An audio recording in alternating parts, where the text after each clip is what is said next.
You ever deal with this? I'll ask them.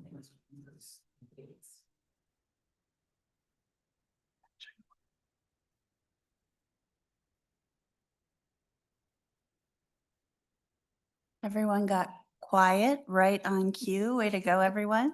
Good morning. Welcome to this meeting of the first meeting for Minnesota for the 2030 Census and Redistricting Kickoff meeting. My name is Susan Brower. I'm the State Demographer, and I want to welcome you for being here today. As we have learned in past censuses, the census is about everyone bringing their best skills and their best effort. And from the most rural parts of our state to the urban centers, from experts at the federal level, some of whom we're lucky to have with us today, each of us plays a critical role in this work. And so it really does take all of us. Some of you may recall that Minnesota kept its 8th congressional seat by 26 people counted. And that just illustrates that every kind of ounce of effort makes a difference in terms of the count and the accuracy of the count. As we look ahead to 2030, we have this opportunity and this responsibility to build on what we did in 2020 to strengthen the partnerships that we have and, again, ensure that every Minnesotan is counted. The census is a nonpartisan, transparent, massive project undertaken by experts and data nerds and people who love their communities. So I want to thank you all for being with us today. And I look forward to the discussion and to the work that we'll do together to make the census a success in Minnesota. I want to welcome those of you who are joining us online. And I'll just note that for those of us in the room, the mics are live. And so just so you know, you'll need to mute them manually. And for those of you kind of in the gallery seats here, the mics are live as well. So just know. If you'd like to join in the table, those of you who are sitting on the edges, feel free to do that. You are welcome. This is not all as formal as this room might make it seem, so please do feel invited to come to the center of the table. I want to introduce my co-hosts here, Michelle Weber, the Executive Director of the Legislative Coordinating Commission, or the LCC, who is joining us online and we will hear from in a moment, and also Chris Canty, Senior IT Specialist at the LCC as well. Are there any legislators here that we want to make sure we recognize? I'm not sure if we have any online. If there are, please introduce yourselves. And then I want to introduce our guests from the Census Bureau today. James Whitehorn is the chief of the Census Redistricting and Voting Rights Data Office. He previously served as the assistant chief of the RVDO until attaining the position as chief in July 2015. He joined the Census Bureau's Geography Division in April 2006 as a geographer in the Geographic Areas Branch. He worked on several geographic update programs, eventually becoming the team lead for both the Redistricting Data Program and the Participant Statistical Areas Program. Prior to working at the Census Bureau, James worked 5 years as a special projects analyst in the Geographic Information Systems Support Group for the Civil Rights Division of the U.S. Department of Justice. We're thrilled to have you here, James, and all the experience that you bring. Likewise, Vincent Ogier, or Vince Ogier. Just Vince, okay, thank you.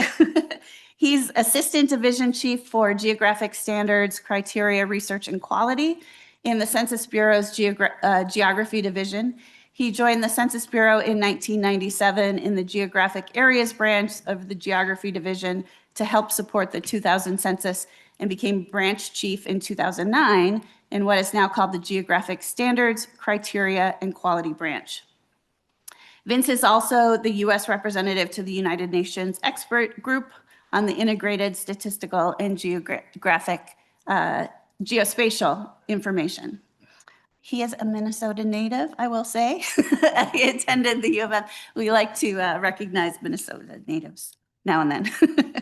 Colleen Joyce is also joining us here and will be conducting the training that's coming later in the morning.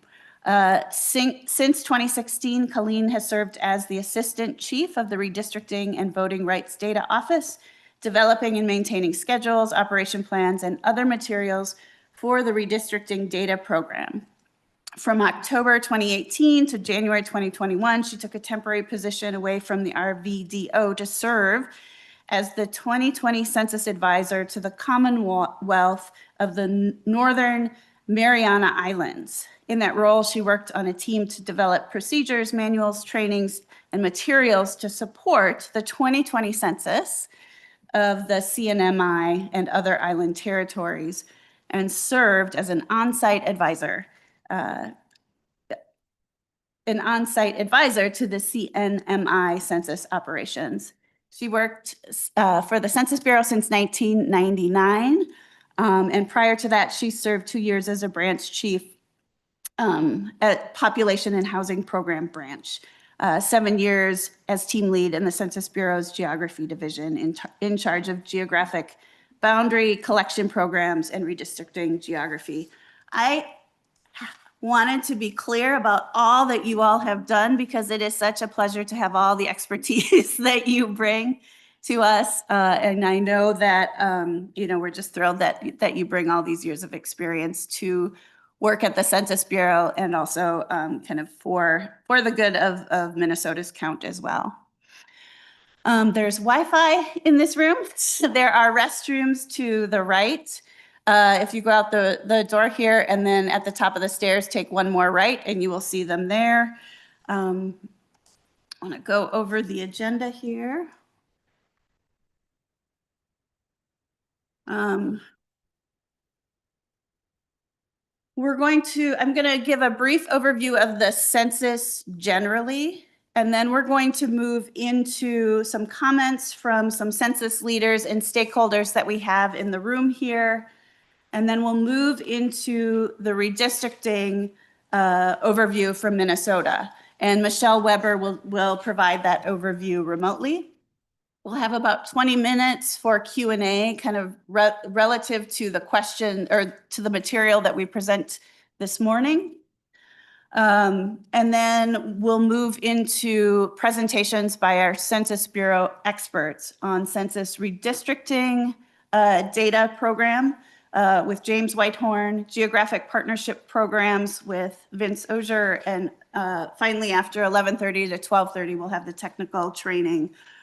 All are invited to stay all the way through, but we understand that you can self-select into the portions of the day that best meet your interests and needs. I want to just pause for a minute and talk about just how, you all know this because you're in this room, but just how important the census is. It is about the fair and equal political representation that we have at the federal, state, and local levels. It is about the distribution of public and private resources. And it also provides the data that we need to make high quality data we need to make decisions and implement programs. The House research and Senate research recently helped us with looking at state statutes in Minnesota to see just how many times the census was required, either the census or the American Community Survey, which is tied to the census, just how much it was mentioned in state statute, how much it was needed to implement our laws and our programs. And they found just from the initial read that it was over 600 times in our state statutes that it was needed.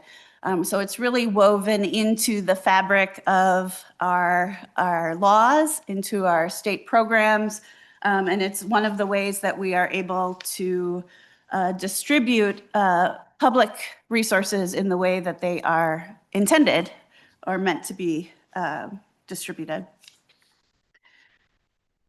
I want to just note kind of generally, this is kind of a very, very high level overview of the general areas of the census, what needs to be done by the Census Bureau. Of course, the census is a federal program with opportunities for state and local governments and other organizations, non-governmental organizations, to participate in various ways. The first part of the census develops the frame or the universe of housing units where people will be counted. So it's really important to get that right at the beginning. And that is much of what we'll be talking about today, is that geography, that geographic frame that needs to be in place before we even get to the part about motivating people to respond or counting people in their various circumstances. The counting of the population, that looks real easy on this slide. It has a sentence that describes just count them, just go out and count them, but it is a very complex operation. I'll show you in a moment, just to give you a high-level view of all the different programs that go into it. The Census Bureau also researches the quality of its own results. That's part of its program, and then produces the results, publishes them in a way that is usable to people who are doing redistricting, who are, for whatever purpose that they need them. Publishing those results is also a part of this process.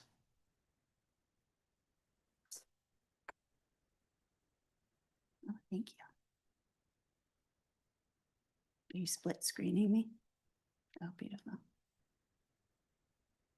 Oops.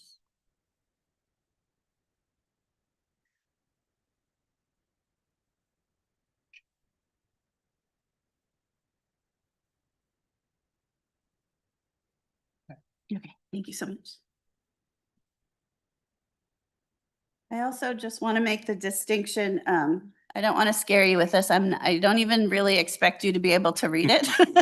It's more of a visual to give you the sense of these are 34 programs from 2020 that the Census Bureau conducted. And if you're to look at the Census Bureau's website, they each contain in-depth operational plans for each of these areas.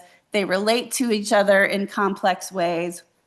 In general, we're talking again about developing this geographic frame, understanding where all the housing units are, and then also kind of developing a way to collect the answers from people, collect people's responses.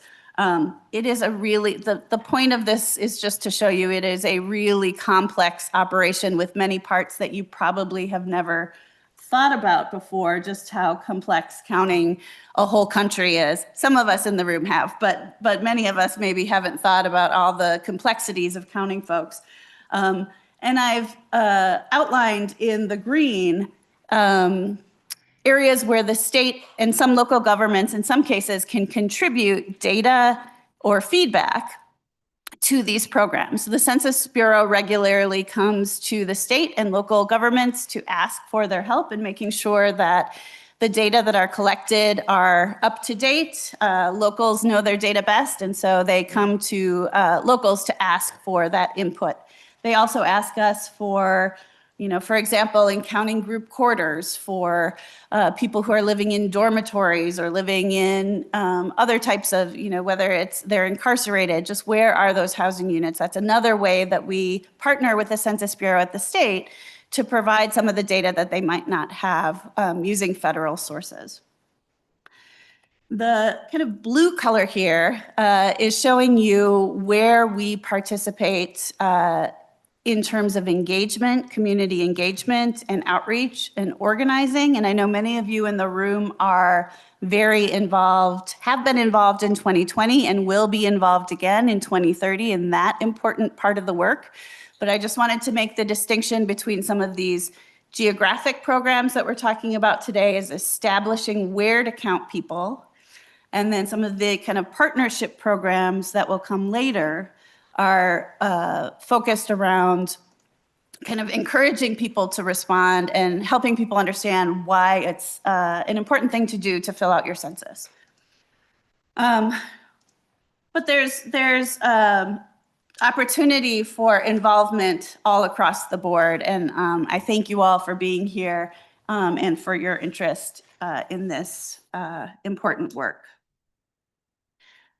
We're going to talk a little bit more about the geographic programs today, because that is where we begin with the 2030 census. We're here to talk about the Block Boundary Suggestion Project and hear from Colleen about that. That is developing the very basic units of geography that will be built into all the other areas that are eventually published. And so that's important work, again, that you maybe have never thought of as a task that needs to be done, but it is, and that's what's beginning now in 2026. There's also a need for ongoing updates to boundaries, and we do that through the Boundary and Annexation Survey. We submit data annually to that. So if there's any kind of boundary changes for cities as they annex different areas, that makes its way into the Census Bureau's data as well. And then in 2027 and 2028, there's a program called the Local Update of Census Addresses, or the LUCA, where the Census Bureau invites state and local and tribal governments to share data on the housing units that it is aware of through its data sources. And again, that's another kind of opportunity for locals to make sure that the Census Bureau has the most up-to-date data possible when it comes to taking the count. Another geographic program that's down the road, I'm sure we'll hear about it later, so I won't go into a lot of detail here. My point is that we need partnership from local governments, from counties, from cities, from regional planning offices to make sure that the data that we're giving to the Census Bureau about the geographic makeup of our state and also the housing units in our state is up to date and accurate. If we miss housing units, the Census Bureau, after a certain point, the Census Bureau can't go back and put a housing unit in. So it's very important to get that frame right at the beginning. Your work on these geographic programs will determine the quality of the 2030 census in Minnesota to come.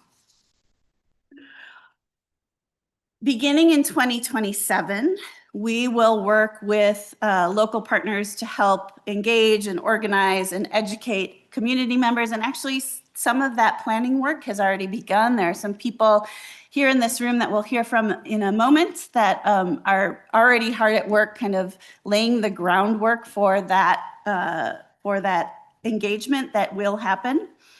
But before we're going to hear from them right now. Sorry. I'm going to ask if you are one of the folks I talked to before, Commissioner Gronval, May Yang, Nicole Zenoso, Michael John Olson, and Anastasia Belladonna Carrera. Do you want to come up in turn and tell us about your connection to the census?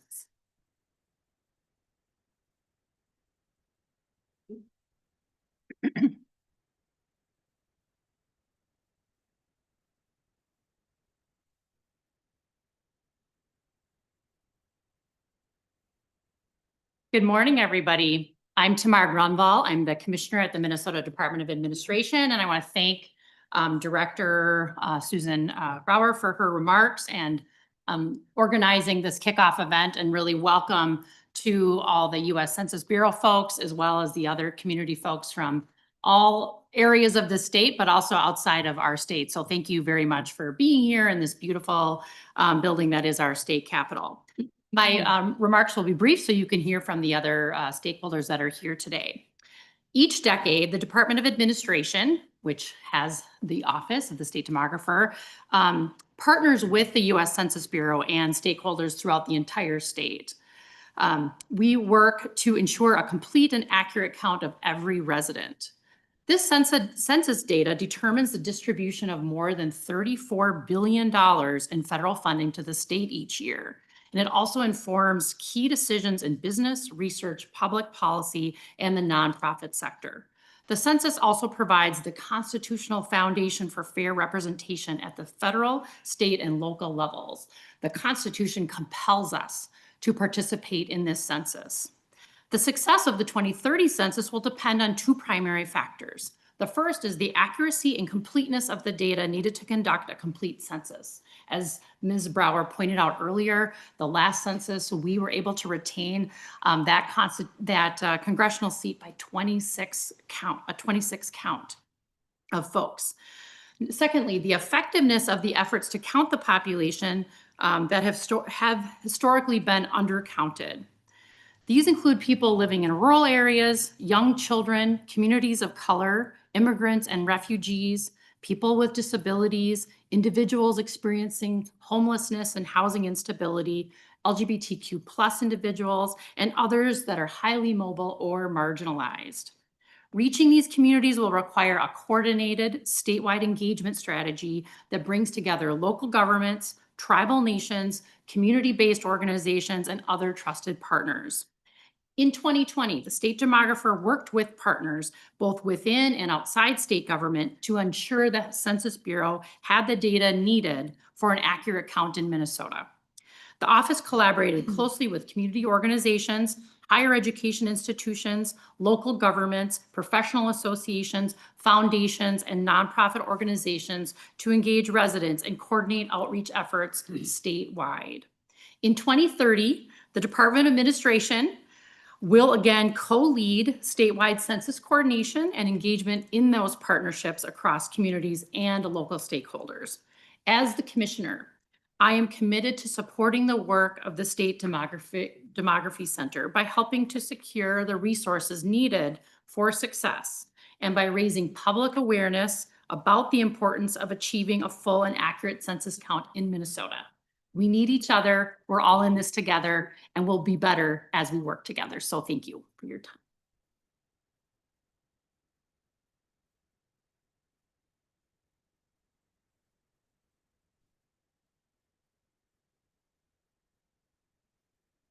Hi, everyone. Good morning. Thank you all so much for being here. My name's Mei Ying. I'm the Director of Democracy Programs at the Minnesota Council on Foundations. MCF is a statewide association of grant makers committed to an inclusive democracy and a strong charitable sector. As part of this, we're committed to strengthening democracy and civic participation. And as such, we support and advocate for decisions and investments that will prepare Minnesota for a strong count in the 2030 census. The census is foundational infrastructure for us. It determines how billions of dollars flow into Minnesota for the next decade, funding schools, healthcare, housing, transportation, and workforce development. It also shapes political representation at every level. For funders, this matters in very practical matters. Census data drives the needs assessments we rely on, the communities we prioritize, and the inequities we work to close. An undercount just doesn't underskew numbers, it strips resources and political power from the communities philanthropy is often working hardest to support. When communities are undercounted, foundations have to spend more trying to fill those gaps that should have been prevented. When communities are fully counted, public dollars align and philanthropic investments go further. MCF has helped lead this work for years. In 2020, through the Minnesota Census Mobilization Partnership, philanthropy supported trusted community organizations to reach historically undercounted populations. These efforts helped make Minnesota #1 in self-response rates and saved our congressional seat by 26 people. In 2021, we coordinated the Our Maps Minnesota campaign to ensure community voice in redistricting and submitted the state's first unity maps drawn by and for Minnesota's communities. Now, as we prepare for 2030, we are sustaining and strengthening that civic infrastructure through the Minnesota Census and Democracy Partnership. We are deepening partnerships across philanthropy, nonprofits, government, and public agencies, investing in trusted messengers, and ensuring culturally competent outreach across the state. We are meeting regularly to stay informed, coordinate strategy, and keep communities at the center of Minnesota census operations. The census is just not a headcount. It's about visibility, voice, and resources for the next decade. Preparing now is one of the most strategic investments we can make. We're proud to be here at this kickoff and look forward to partnering with all of you to ensure a full and accurate count in 2030. Thank you so much for letting me speak today. Thank you.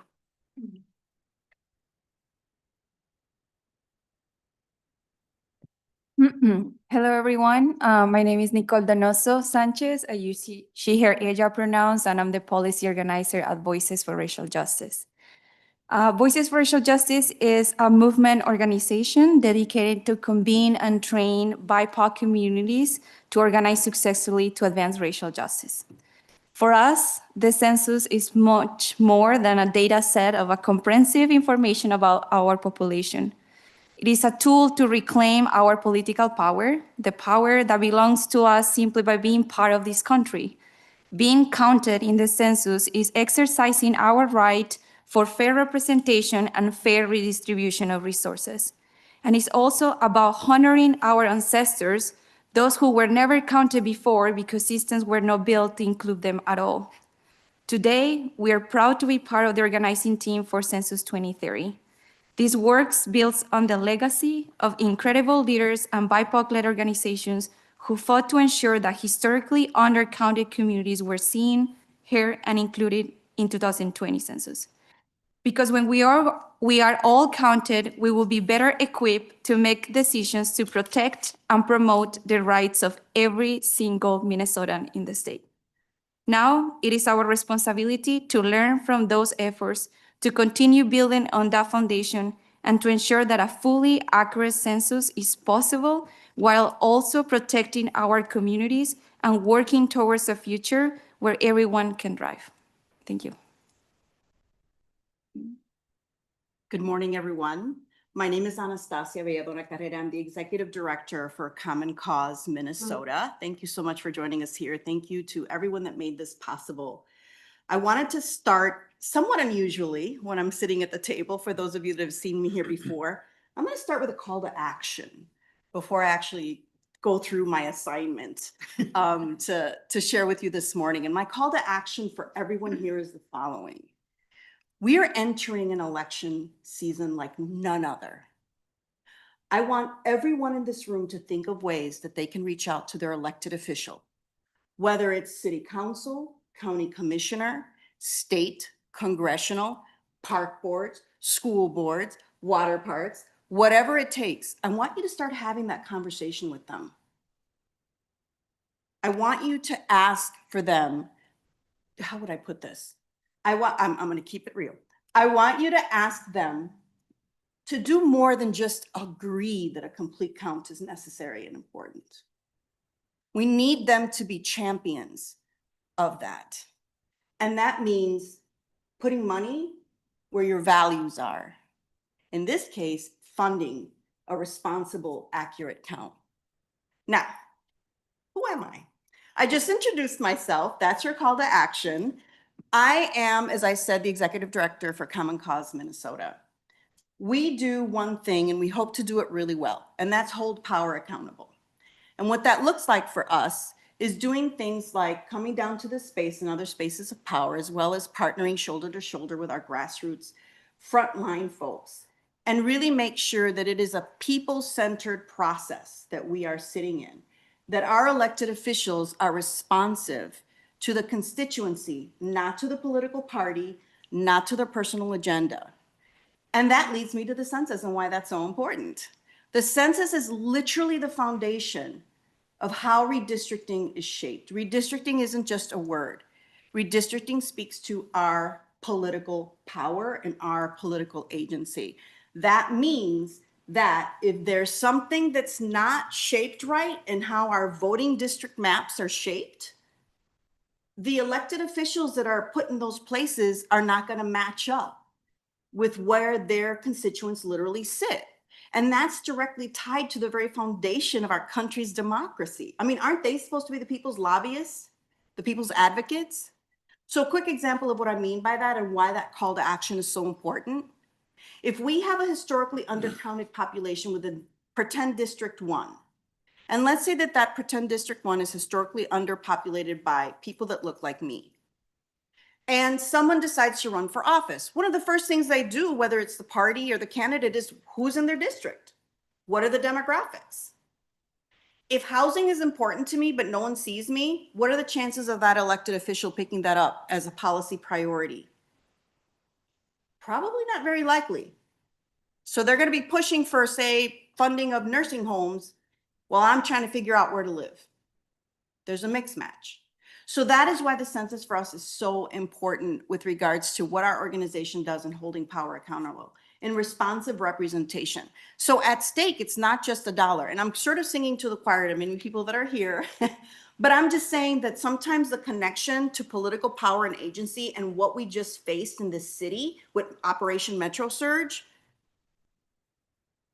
we got to connect those dots, right? And it's not a partisan thing. It's a people thing. It's a responsive representation thing. So with that in mind, again, thank you so much for being here. Major shout out to Bob Tracy, wherever he's at. I started this work in 2018-ish with Bob when he was trying to figure out how do we really organize this to be people-centered, power-driven, census complete count, right? And Marcia Avner, who I just have to give a shout out to her as well. That was back then. Back then, it was an issue of organizing ourselves to be reflective of the communities we wanted to be counted. And the second thing was funding. So that's why I started with the call to action with regards to funding. Luca, particularly in this moment, it's something that myself and the folks that you see sitting on that side are already kind of brainstorming around. How could we make sure that that is something that we really lock down? Thanks again, and I'm really looking forward to the rest of the program. Thank you. Hello, I'm Michael John Olson. I'm the co-director of an organization called Minnesotans for the American Community Survey and the 2030 Census. We are a small nonprofit organization dedicated to protecting, improving, and promoting the census and the American Community Survey as fundamental public goods that are important to the lives of all Minnesotans. My colleagues over here, we are all sitting at a table right now called the Minnesota 2030 Planning Group. And we're all working in various ways to prepare the state, the communities of the state for the 2030 census. And our work in particular focuses on 3 targeted initiatives. We have a targeted initiative looking at rural and greater Minnesota and how can we improve the count in those areas of the state. We have a targeted initiative focused on the indigenous communities of Minnesota. And we have a targeted initiative focused on the undercount of young children. All of those are populations, communities that we recognized were undercounted in the 2020 census. And so we want to do a better job specifically with those 3 groups. Those are things that we're working on, focused on. This work, obviously, we took very seriously the idea coming out of the 2020 census that to prepare for 2030, we need to start early. And we are starting early in focusing on our communities, specifically our undercounted communities. So thank you for your time. And I think I turn it back over to Susan now, right? Thank you, Michael John. Yes. And I will turn it over to Michelle Weber, the Executive Director of the Legislative Coordinating Commission, who joins us remotely, and she will give an overview of redistricting in Minnesota. Good morning, everyone. Thank you so much to all of you in the room who are there. And also for those of you in the room, you may not be aware that we have almost 100 people who are available and participating online with us this morning. So I really want to recognize your participation today. My name is Michelle Urich. I used to be known as Michelle Weber. I got married that's okay. That's okay, Susan. No problem at all. It's the same person. So I am the Executive Director of the Legislative Coordinating Commission. We go by LCC quite frequently for short. We're a nonpartisan joint office at the Minnesota Legislature, so we're in the executive branch. I'm going to spend a few minutes today talking with you about the redistricting process, and my colleague Chris Canty will speak more specifically about the role of the LCC. So if you can move to the next slide, please, Chris.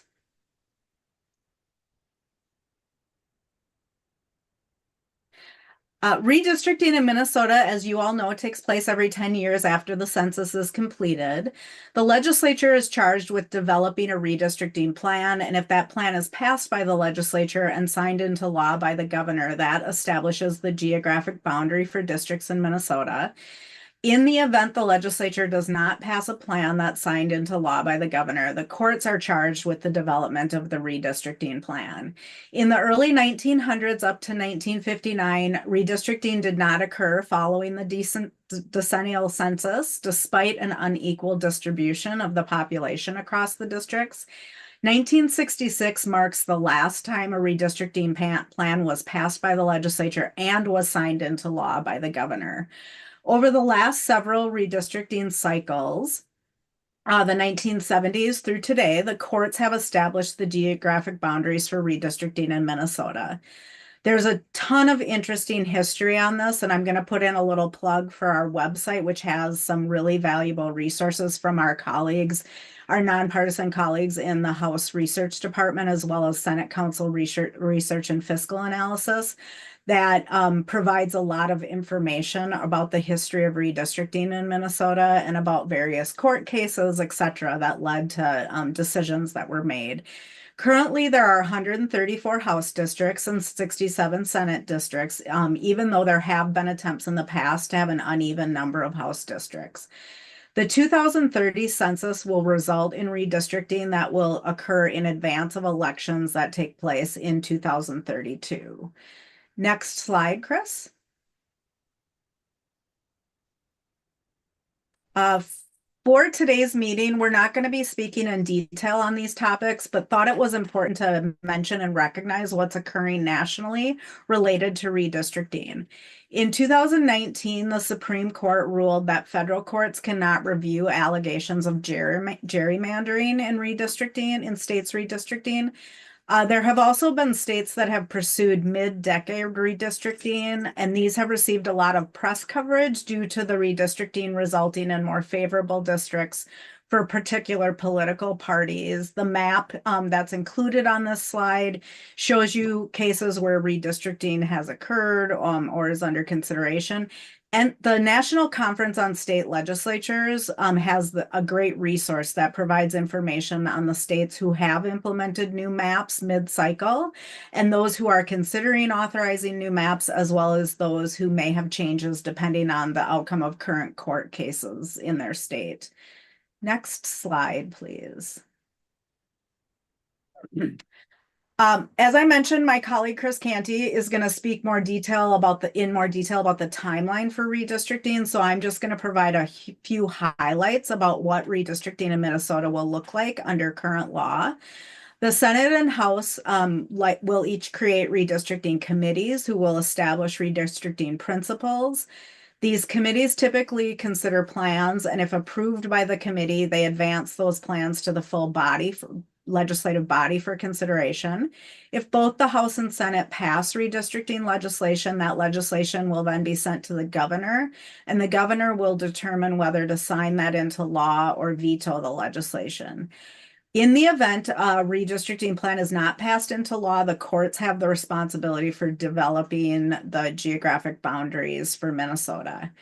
During recent legislative sessions, there have also been bills introduced to establish independent redistricting commissions. The bills have not yet passed the legislature, but I just want to acknowledge that there could be legislative changes between now and the redistricting cycle that would impact what it looks like in Minnesota. At this time, I'd like to turn it over to Chris, who will speak more about the role of the LCC, as well as some recent changes related to prisoner allocation and the timeline for redistricting. Good morning, everybody. As Michelle said, I'm Chris Canty. I'm the Information Systems Manager with the Legislative Coordinating Commission, and our office is the official mapping GIS office of the legislature. So that means that we carry the official repository of congressional and legislative boundaries. We work really closely with the Secretary of State's office and to maintain those boundaries throughout the decennial. As far as redistricting goes, we provide all the support for the caucuses. We help them purchase software. We give them all the mapping support. We do all the reports of the plans. Some of those plans are going to be your standard constitutional ones that we have to maintain, like compactness, contiguity, population, minority population reports, as well as sometimes we'll have, depending on the principles that are set out through the committee process that Michelle mentioned, whether it might be partisanship reporting or other other community of interest reporting. We receive the PL 94-171 data from the census, which is the official count from the census. And then 2 years ago, the state of Minnesota passed a law on prisoner reallocation. And so it is the LCC's responsibility to reallocate those. And we will be working very closely with the Department of Corrections. And the Department of Corrections has the more difficult task of actually assigning inmates to their former residence, their prior residence, as the data coming into that system is often transient populations and other difficult factors for them to address. And so we'll be working closely with them and trying to help them outline a plan to best accurately do that reallocation. And so if we take a look at the timeline, and let's see how well this comes up. So if you go to, as Michelle mentioned, if you just go to the LCC page or the GIS LCC page, you'll find an abundance of resources here. So I want to acknowledge some of the resources that we go ahead and, yeah, thanks. Switch screens. All right, thanks, Yuki. And so from here, you'll find, as Michelle mentioned, House Research, Senate Council and Research, the Reference Library, the Secretary of State, and of course the Census, along with the National Conference of State Legislatures. These are going to be your best resources for finding as much information as you can on the redistricting process. And so if we look at the timeline, and I hope everybody can see this well, I'll zoom in a little bit. We are currently right here, so pretty early on the block boundary suggestion program. And that's why we've invited the census to come here to discuss this a little bit. It will merge into the VTD process program, which we'll work closely with the Secretary of State with. But most of the real action, of course, will begin in 2030. So that'll be when we reallocate prisoners, when the population's reported to the president, and then when the census delivers the PL 94 to us in 31. This is my second redistricting cycle, so I can only go by the experience of the last cycle, which happened during COVID, which presented through the timelines all completely off. But as planned, it'll typically come, the PL 94 and the redistribution that we have will be in the 2031 session. So I expect that'll be when the committees start, but it will probably go into the 22 section or the 32 section. At least all the data that I have, it's been on the number 2 year that most of the work is done. So yeah, then I want to just cycle this back.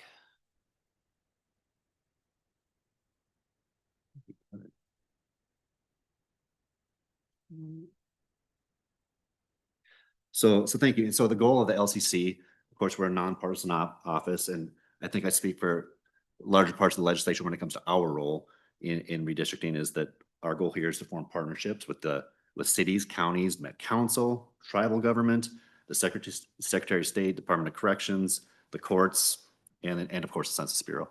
So thank you so much for coming, and especially to everybody else on the line, and we look forward to working with you in the next cycle.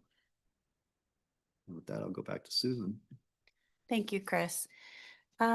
We have a few minutes now. If there are any kind of general questions about the census in Minnesota, rules there, any other kind of general questions that you might have from what you've heard today? Yes. I have a question. There's been some community fear about completing the census due to recent requests for data and information. So I just want to know, what are some of the goals that we can do to alleviate some of those fears? Yeah, that's a great question. I think there have, going off the experience in 2020, that was an issue then, and certainly kind of given our current context, it's even heightened now today. All I can say, based on my experience with 2020, is that communities need to be given, I believe that communities need to be given the information about the value of the census and understand kind of risks of sharing their data and be given that information to make the choice for themselves. There is no doubt that it's going to be scarier for a lot of folks, I think, this time in 2030 than perhaps in 2020. But I think we're still just going to have to present kind of what the value of the census is, the, you know, the political power to be claimed, the fairness to be kind of distributed, resources to be distributed fairly, and then leave it to residents to, you know, to decide. Yeah, please do. I was told these are on all the time, so try not to mess with it. So also, the Census Bureau operates under Title 13 of the U.S. Code, and Title 13 of the U.S. Code is one of the most stringent data protection mechanisms that's in the U.S. Code that forbids the use of census data for anything but the creation of statistics. We also have to prevent the ability for anyone to re-identify anyone's response from the decennial census. And we're prohibited from sharing the census data with any law enforcement agency, with the courts, with anyone else without a valid census use purpose. So it's a very stringent privacy protection statute that we operate under. Thank you for that question. Does anyone else have a question? Sure. Oh, yes. Yeah, please do. I guess one question I have is about, I know differential privacy last cycle became a hot topic. Kind of bouncing off your question, like, are you looking at changes with how that's implemented? I know we ran into a couple of issues here in Minnesota with blocks that we thought were empty, ended up having to go back and fix it for like voting districts. If you can kind of speak to, yeah, differential privacy. I can just generally say what differential privacy is, and then if you you can, I don't know. So you're talking about a method that the Census Bureau recently instituted to protect privacy of individuals, to protect the identity of individuals. And it's a new way that has been, it was rolled out a little bit late, and it's had a lot of kind of discussion around what that does to the quality of the data and what to do in those particular circumstances. So I just wanted to note that that is what we're talking about when we say differential privacy. Yeah, and to tag on to that, what happened in the run up to the 2020 census is we continue to always analyze our data and analyze our protection mechanisms. And in looking at modern computing power, the availability of mega data sets that are out there, we determined that the techniques that we used in the 2010 census were no longer sufficient to protect the respondent information, that people could use outside data and use and this feeds into what I'm going to say in my remarks just briefly. So this is works very well. But that outside data, along with the number of statistics, because we produce millions of statistics, billions of statistics off of the decennial census, and they could tie that in and they could reconstruct our underlying database and re-identify a certain percentage of people from that database. So we had to come up with a new method. So what we did is we looked to the world of formal privacy, which comes out of cryptography, and we used differential privacy, which is actually a mechanism to measure how well we're protecting the data. But the formal privacy techniques that we employed put a little bit of noise into the data to make it harder for someone to do that re-identification or that of anyone, a reconstruction of our database. In answer to your question directly, we have made the determination already that we are going to use some form of formal privacy, whether we use what we used last time or whether we do some adaptation of that or some other area has not yet been decided. It's part of our research agenda.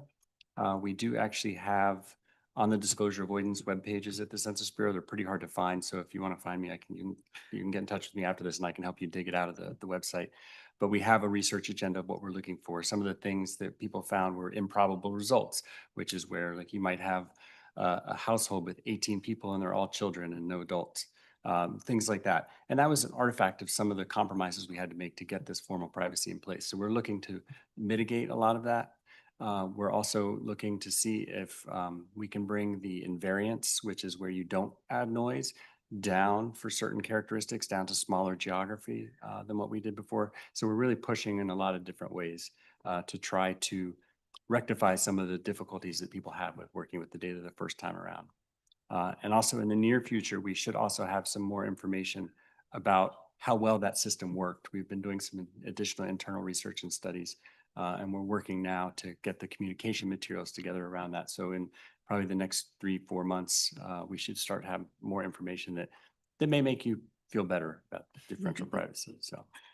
I'll just add to that, from the perspective of data users, we did find in 2020 that there were a number of statistics that were published that weren't to the precision that we would have liked to have seen them. And so we'll continue providing feedback to say just where those data points are that we would like to continue to see privacy budget put toward, so that we can see more precise statistics for smaller cities and towns, for rural areas, smaller population groups. Those are kind of the concerns that we have, and how to weigh privacy against some of that precision that we need for smaller populations.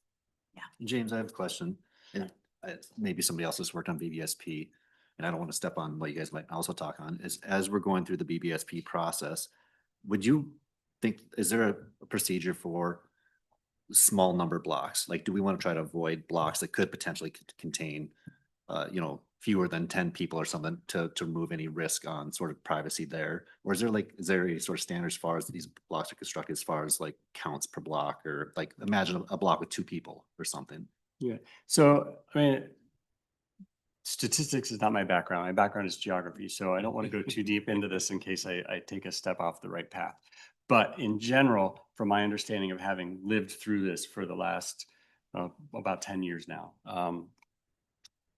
those types of changes won't really impact the overall accuracy of what you're doing with the data, because we design the system so that as you aggregate pieces of geography together, the error drops off. So it becomes more and more accurate as you create a precinct, or as you create a state legislative district or a congressional district, county commissioner district, because it's adding pieces together, and it's just designed to function that way.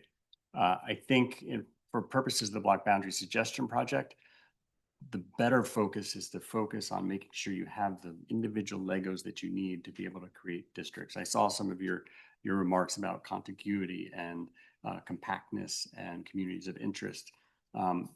Creating the blocks that you need to be able to meet those criteria is really the better actions for block boundary suggestion than trying to worry about the statistical part. That makes a lot of sense. Are there any other questions before we move into James's presentation? Yes. So I'm just wondering if the redistricting and the census is for those of us who are in minority communities, me, myself. Is there a way to start educating people on the importance and doing some outreach, as opposed to waiting the year before all of this happening? I mean, if you're talking about it right now, then I'm hoping that right now will be a good time to start to put some funding into those organizations that are on the ground, continue to do outreach to people so they're not scared by the time the actual process is ready to be implemented. This is a question. Yes. And Yes, and yes. That is. And for those online, could you repeat the questions? Oh, yeah, thank you. So the question, I'm paraphrasing here, is it seems like kind of waiting for a year before the census to start educating people about the census might not be enough time. And we definitely agree that that is not enough time to do. And there are folks who are working on planning kind of what the next strategic step should be, both in terms of funding and just in terms of organizing. And many of them are in the room here. And if you'd like to connect, I'll introduce you going forward. But I think you're right, an early start is essential to that engagement work. Yeah, thank you. And can I add to her question? Will there be additional funding for culturally specific organizations to carry on the work to spread awareness? Grants or any Yeah, support? so that is a question that is left up to legislators to how they want to fund it. Last time around in Minnesota, the answer was yes. And I will say also the Census Bureau does work with specific cultural communities as well, and has a whole program to engage local communities around that. And so there are certainly, in 2020, there were funds and a whole program put toward that at the federal level and also at the state level. And so it's still a question mark whether and how what that will look like at the state for 2030, but it's something that we're thinking about and planning for. Thank you. Well, with that, I think if you'd like to take the center stage, if anyone needs. He up there, James, now? Or will they steal the spotlight?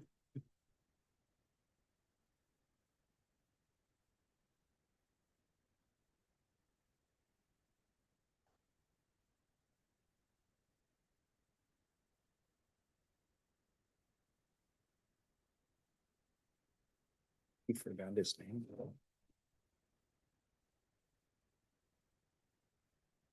It's okay to just start sharing.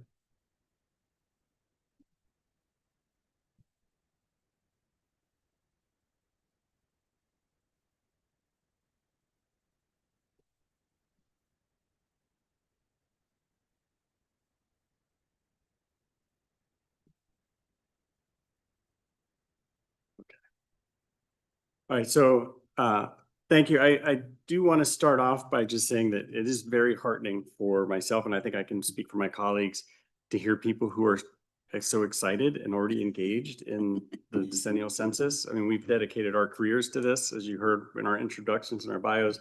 We've all been there for at least 20 years, if not longer. As people who believe in what the census does and really try to make it the best census every time we go through a cycle, we're very appreciative of your interest and this early interest, because it always serves, as the questioner over here asked, to get engaged early, especially when you're trying to educate populations to understand and to engage with the census themselves. So I wanted to say thank you for that. I also have to say thank you to Susan, because she teed me up perfectly for this opening slide with her opening remarks. She talked to you about the census and some of the complications. It's an extremely complicated operation to pull together, both from a technology and a program side and operations and the human interaction. But when you also sort of filter it down, it really is some very simple principles of what you do when you conduct a decennial census. You do this establishing where to count, then you motivate people to participate and respond. You do the count, you look at the results, you work on the results to understand them, and you provide those results back out to the American people. So the redistricting data program, which I represent, is kind of fairly unique as far as operations for the census go. Most operations impact sort of one of these areas, but redistricting sort of gets the beginning and the end, which is why we're one of the early starting operations, and we continue all the way through the data. We help to establish where to count, not from the address side, but we help create the buckets, the little pieces of geography in which the data is going to be reported in, and then we provide the data tabulations that are needed, at least for the redistricting portion of the activities. So today I'm going to walk you through some of this for the program.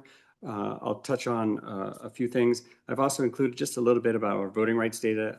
It's the Redistricting and Voting Rights Data Office, so I want to make sure I always include that when I present, but it also is relevant to some of the discussion I'll talk about with the redistricting data and some of the anticipated changes for 2030. So the reason that there is a redistricting data program at the Census Bureau comes from Public Law 94-171. You may have heard Chris refer to the data as PL 94-171. That's a shorthand that we often use in redistricting circles. Public Law 94-171 came into being in 1975, and it was because of all of the activities that occurred in the 1960s. We had the Voting Rights Act, the Civil Rights Act. We had the principle of one person, one vote. I saw that slide about Minnesota's districts not having balanced populations. Well, that's because that wasn't required until the 1960s when the court stepped in and said, no, you have to balance district population sizes. And all that came to be in these sort of federal requirements on states when they're doing redistricting, but they weren't getting the data from the Census Bureau in the geography they needed to do that work. And so this law was passed, and it basically gives us a mission at the Census Bureau that we have to provide the states with an opportunity to identify the geographic areas that they need for specific tabulations of population to do their redistricting work once the data is released, and then also requires that we provide that data in a timely manner. So by timely manner, that's defined in the law as 1 year from census day. Obviously, there were exceptions for the 2020 census due to impacts from COVID, but otherwise, it is the 1 year from census day. My office's responsibilities to make this happen are first and foremost to conduct the program in a nonpartisan manner. And the way we do that is at the beginning of the program, we reach out to every legislature in the country, along with the governor and DC and Puerto Rico, and we ask them to jointly assign someone or some group of people who can work as nonpartisan liaisons on the program. Doesn't mean that people have to be nonpartisan themselves. It just means that the majority and minority leaders in the chambers of the legislature and the governor can all agree that this person or these people can represent the state in a nonpartisan manner. And then we work as a Fed to state contact for implementing the program. We have to establish the program criteria. Obviously, when we're exchanging data, there has to be a framework under how that data is exchanged. So we're responsible for that. And we rely heavily on our colleagues from the Geography Division to help create that criteria. We have to identify what kind of tabulations are needed in order to support redistricting. And then the geographic areas that states have informed us that they need to do their work. So we have to identify that. And then, of course, the all-important getting data into the people's hands so that the work can begin. So this is how we've structured it for the 2030 census. If you were around for 2020, you would maybe be having a flashback. This is the exact same program structure we did for 2020. It was well received, and we were able to get the work done well. We have that sort of establishing where to count here in the building the frame. That's where we do the block boundary suggestion project and the voting district project. We have the meeting the legal requirement for producing the data. That's the data delivery. We also sort of work into this program, because it fits well with the theme, a collection of congressional and state legislative districts. So we call it phase 4, but we actually do this every 2 years all throughout the decade. We ask states, have you changed your districts? If you have changed your districts, can you give them to us? And this is important because these districts would then be used for future statistical products. And we're also the official federal repository for boundaries for these geographies. So if other agencies need to have official boundaries for congressional or state legislative districts, they often first turn to the Census Bureau. And then we also operate under a continuous improvement process. We have a report that we call the View from the States. And we do an evaluation throughout the decade. And then we also look back to see how we did in the previous program. We ask what's changed in the redistricting world that we need to account for the next cycle. And we put together a full report that captures all the recommendations that the states have given us, how we're going to attempt to address those requests, and outline the plan that we have for the 2030 census. And I have about 10 or 20 of these booklets are out on the table out front. If anyone wants a print version, it's also available online, which is a lot easier to carry around with you. So, and this is one of the Census Bureau's favorite slides. If you ever go to a Census Bureau presentation, there's about a 90% chance that this will show up in the presentation. It's actually in Vince's presentation. I stole this version from him so we'd be in sync. The reason I have this here is I first want to just make sure people understand how blocks fit into the census geography and why they're the geography that states have indicated that they need.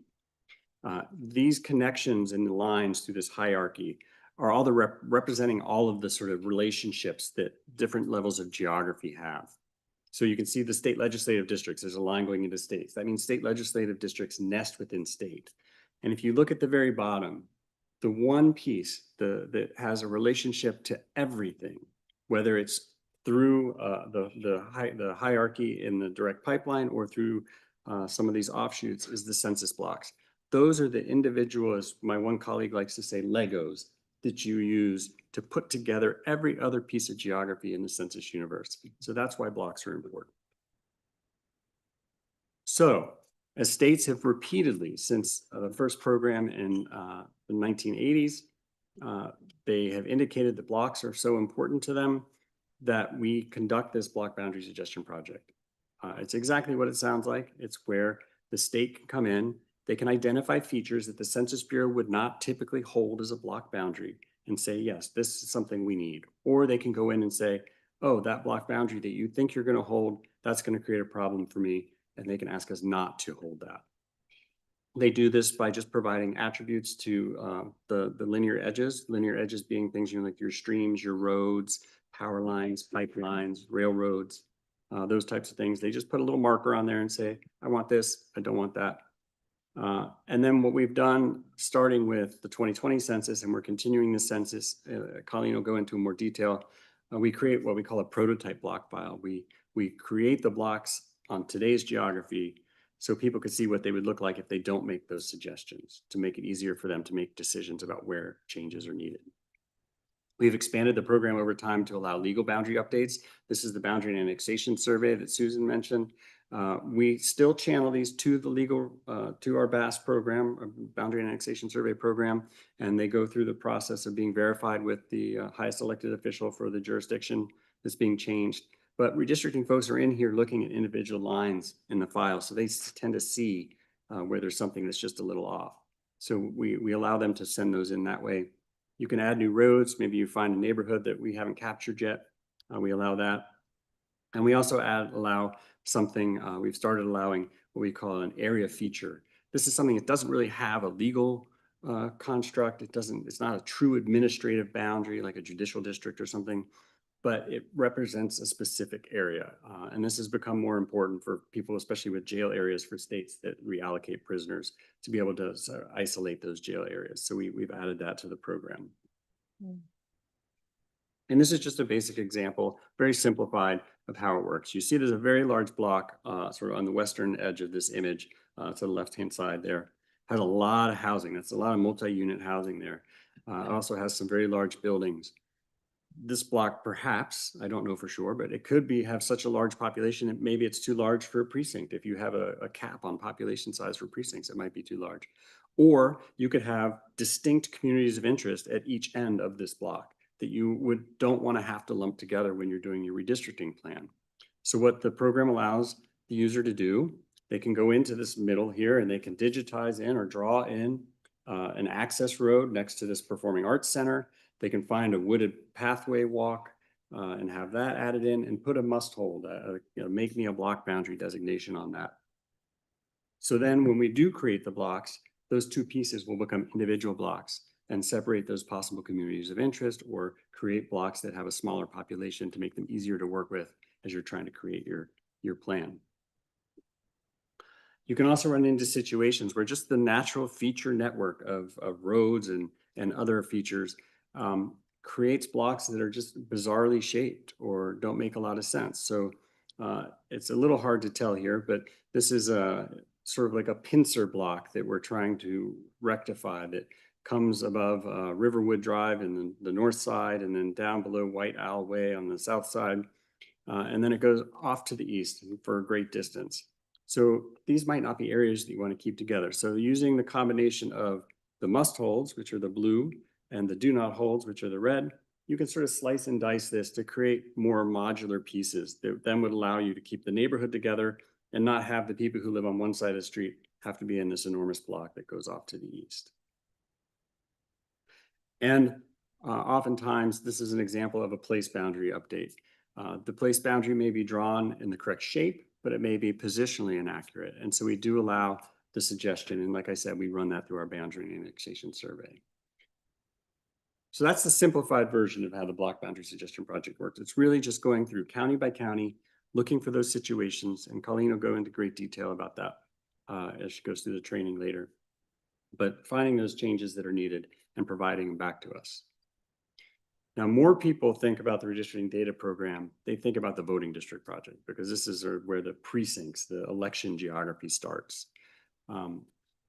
We collect the precincts and the wards just in these years before the decennial census. We do through multiple years.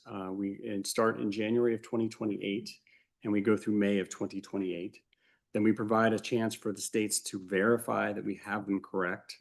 And then we do a quick second verification. It's only from January to March in 2030, right up against the census, where all these other programs are feeding in and changing geography and updating roads and place boundaries and statistical boundaries. And we want the state to go in and take a look and just make sure that nothing's been adjusted away from what they really needed for that data. We keep all of the activities alive in the program that you could do in the block boundary suggestion project. So you can continue to do block boundary suggestions as you see all this stuff coming in and out, the legal boundaries, and also the collection of linear features like roads and railroads and those specific area landmarks. That does continue through that program.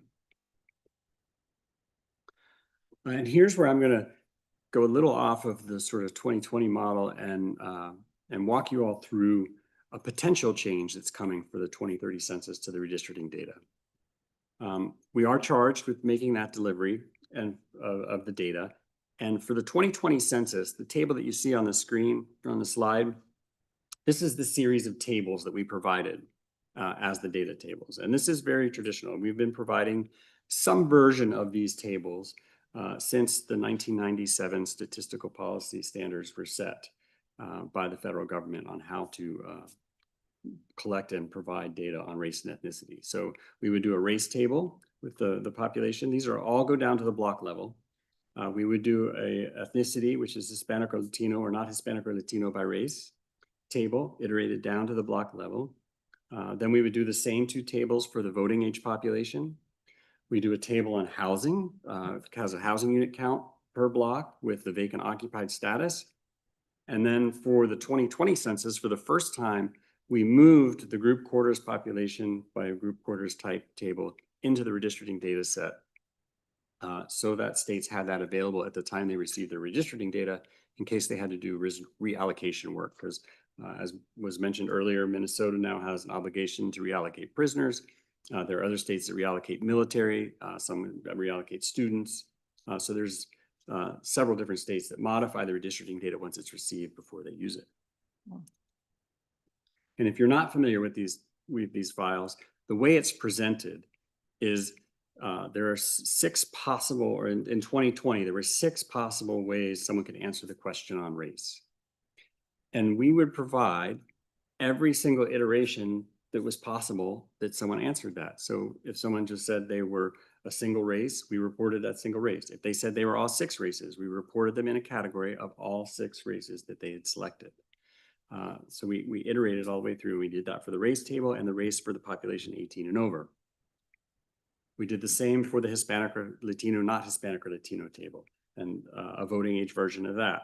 So you sort of end up where anyone who said they were Hispanic or Latino in one category and all the people who said they were not, iterated by race, all the way back out through the file again. And this is where the change comes in. So in March 28th of 2024, the U.S. Office of Management and Budget, which is where the chief statistician of the United States is housed, concluded a series of studies and made a new recommendation and changed what we call Statistical Policy Directive number 15. This is the statistical policy that guides the federal government on how we ask questions about race and ethnicity and how we report the data that we collect from that guidance. The big change that they made, or 2 of the major changes that they made, one was they said, stop asking race and ethnicity as separate questions. Ask race and ethnicity as a single question where you put all the categories in. So what that does is that instead of whether you're Hispanic or not being asked as a separate question, it moves Hispanic in as a category with those previous 6 races. So now we have a race or ethnicity question. They also added a new category, Middle Eastern North African, or MENA. So we now have 2 new categories in this single question. So it sounds on paper, this is something very simple to deal with. We just made the file simpler. We have 2 less tables we have to provide. We have a race or ethnicity table and a race or ethnicity for the population 18 and over. And then of course the other 2, the housing and group quarters tables to include. So that's our, if we did the traditional approach. That traditional approach would have us iterate all possible answer combinations that people could make, all the way down to all 8 possible combinations. But if you know about iterations, you know that what that does is it creates a geometric growth, not an arithmetic growth, but a geometric growth in the size of the file and what you're reporting. So you can see here on the left-hand side, we've got some statistics about what we put out in the 2020 data. In table 1, the table on race, we had 63 unique iterations. In table 2, we had 64 unique iterations, and so on through the other tables. If we take this same approach for 2030, we will have 255 unique iterations. Old database tables probably couldn't even handle that because there's extra fields, like you're using old DBF files or something like that. With that in mind, and this gets to the question about disclosure avoidance, with what we now know about producing data, that the more we make available, or if you're the availability, the ability to keep it private, and the accuracy of the data that we provide are a trade-off with each other. So if we make the data more accurate, we lose privacy, or we lose availability, or a little bit of both. If we add more availability, meaning more statistics from the data, we shrink privacy and accuracy. But in some way, these three items interplay with each other and give off each other. So taking into mind big, huge file size increase, problems, the more statistics we provide, the greater risk around disclosure. We've come up with, one more thing to just say, and the iterations that we're talking about when we look at some of these people who declare many categories of race or ethnicity. In the 2020 data specifically, in the race table, only 0.06% of the population said they were of 4 races. So a very small percentage of the population in the country. And then for the voting age population, it was 0.05%. So we're not talking about a very large number of people. So the majority of what we're producing are zeros for those categories all across the country, for all 800 plus blocks that we did. The majority of those are zeros. So we're currently looking, and there's no decision been made. I have to be clear about that. But this is a minimum viable product that we're looking at as a possibility to solve this problem. And that is to stop reporting the iterations after we get to 4 races or ethnicities.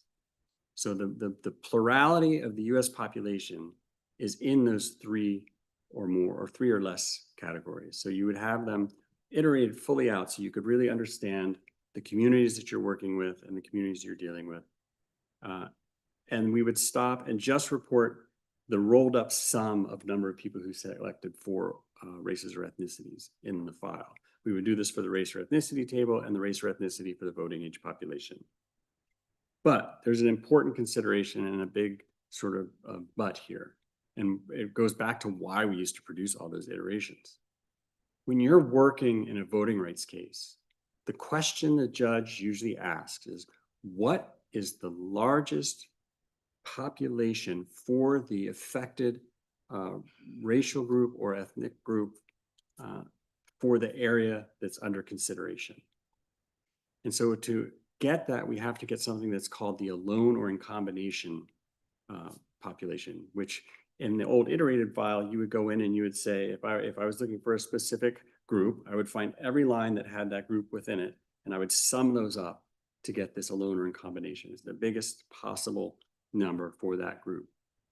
So since we wouldn't be iterating below the 4 or more, our solution is to add new tables to the redistricting data where we do it for you. So since you can't do it yourself anymore under that structure, we would create one where we provide at the block level the alone or in combination population for each and every race or ethnicity that gets included in the question. So we've been socializing this a little bit. We're socializing it here today. We're definitely open for comment and feedback. We like to think we know a lot about redistricting and voting rights, but we are not lawyers. And so if anyone has feedback about ways they've used it or other data uses that they may miss out by this structure, we'd like to hear it so we can consider that as we move forward. What this solution does is, although it still increases the size of the table, it drops us back down to something a little more reasonable. We have 93 unique iterations in those other tables, in the 2 main tables, and then we just have 8 unique iterations in the alone or in combination tables, so 16 altogether there. So much more manageable for folks when they're trying to work with the data as well. Now, I would be remiss not to mention the geography we also provide with the data, especially sitting next to one of our key geographers at Census. But we provide a whole bunch of data for people to work with, or geographic data for people to work with. We have the digital files that are the shape files for working in a geographic information system. So you can do digital mapping and digital analysis. We do a lot of PDF maps, which are designed to be printed on plotter sizes of county maps, county block maps, state legislative maps, voting district maps, census tract maps, school district maps. So a whole slew of those. We do block assignment files and name lookup tables. These are just listings where if you're curious about which blocks make up my city or which blocks make up my township or which blocks make up my county, you can go in and you can find nice listings, and then the name lookup table translates the code into the actual sort of standard English name for people to work with. And then we have a block-to-block relationship file. What a lot of people don't realize, and why the Block Boundary Suggestion Project is necessary, is we throw away the blocks every decade. These are not something that is just sort of tweaked and modified. We throw them out and we regenerate them completely. Oftentimes they end up especially in densely populated areas, they end up the same because they meet the criteria, but they can change. So we create a crosswalk between the two decennials, the previous decennial and the current decennials blocks. It's a complicated file to work with. I don't know if I'd be able to pull something of use out of it, but there are expert data users who can. It has a many to one and a one to many relationship that's kind of scattered through it. So it's a little bit complicated, but it is valuable, and we've been asked to make that, so we do. I won't go into a great detail here. I just mentioned already earlier about we collect the congressional and state legislative districts. We're in a cycle of collection right now, trying to get folks to certify those. We do, let me see if I have now. We do create product from this. We create a congressional district summary file product. So we'll create 120th because we do have changes this cycle, as pretty much everyone in this room is aware. We'll create a data product that's called the 120th Congressional District Summary File. This is a retabulation of the demographic housing and characteristic file, which is the big data product from the decennial census that comes right after the redistricting data. So the redistricting data is actually wrapped into it, and it has a lot more statistics and information. It includes age breakdowns, sex breakdowns. There's a lot more to it. It also, even though it only says congressional in the name, we include state legislative districts in there. So there is information for the same information for state legislative districts.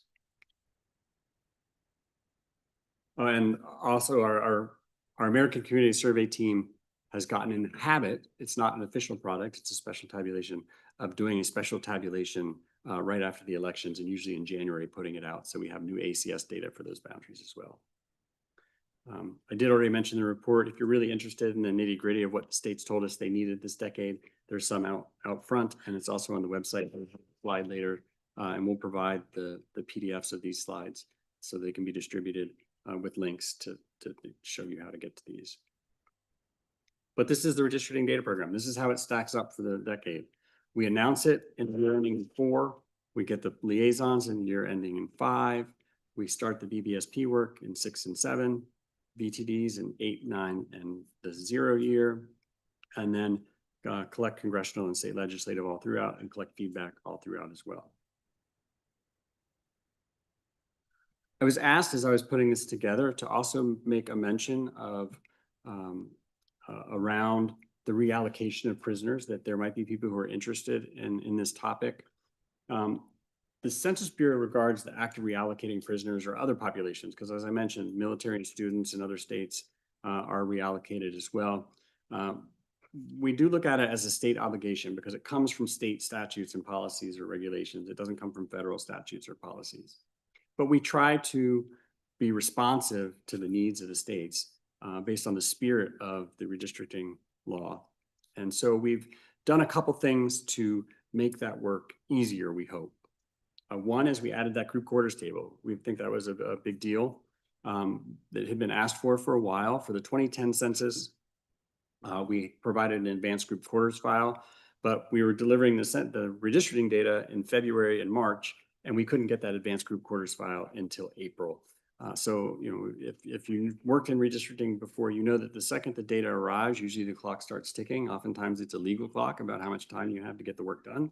And so by that late delivery, it wasn't as useful as it should have been. So we moved that onto the redistricting file. So when you get your redistricting data, regardless of when it's delivered, you have that, you can hit the ground running. We also have a tool which exists for anyone to use. It's a public geocoding service at the Census Bureau. It's run by our geography division. It's built and its address ranges in which it uses to geocode. And if you're not familiar with geocoding, that's the process of taking an address and identifying a specific geographic location. You can run addresses against this geocoding service and find where people are. So we added that as a tool. So if people were trying to find a prisoner's previous, they had the address, but they wanted to know where that was geographically, they could find that and get that. And for states specifically who are using that tool, we had a sort of a side door method where they could submit larger address lists through my office to get run against that geocoder than is available to the general public if they're submitting something through the website. But it is a tool that's available to anyone at any time, and it gets refreshed twice a year. So as we update our address database. A billion, yeah. So then just that we get over 1 billion hits a month on that. So it is a popular tool. And in the view from the states, that report that I mentioned, we do have recommendations that we received from the states around this. One was to continue the support of the group quarters table, which we've agreed to, and to continue the support of the geocoding service, which we've agreed to. And then they asked us to also look at some other possible revisions. One is to review our rules around where prisoners are counted in the first place.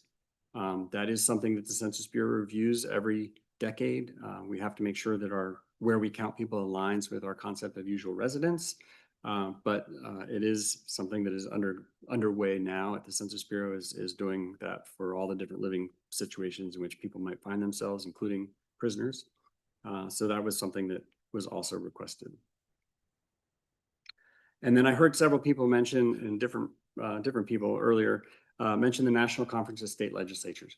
They are an excellent resource on this. They did an after report working with all the states that did prisoner reallocation after the 2020 census.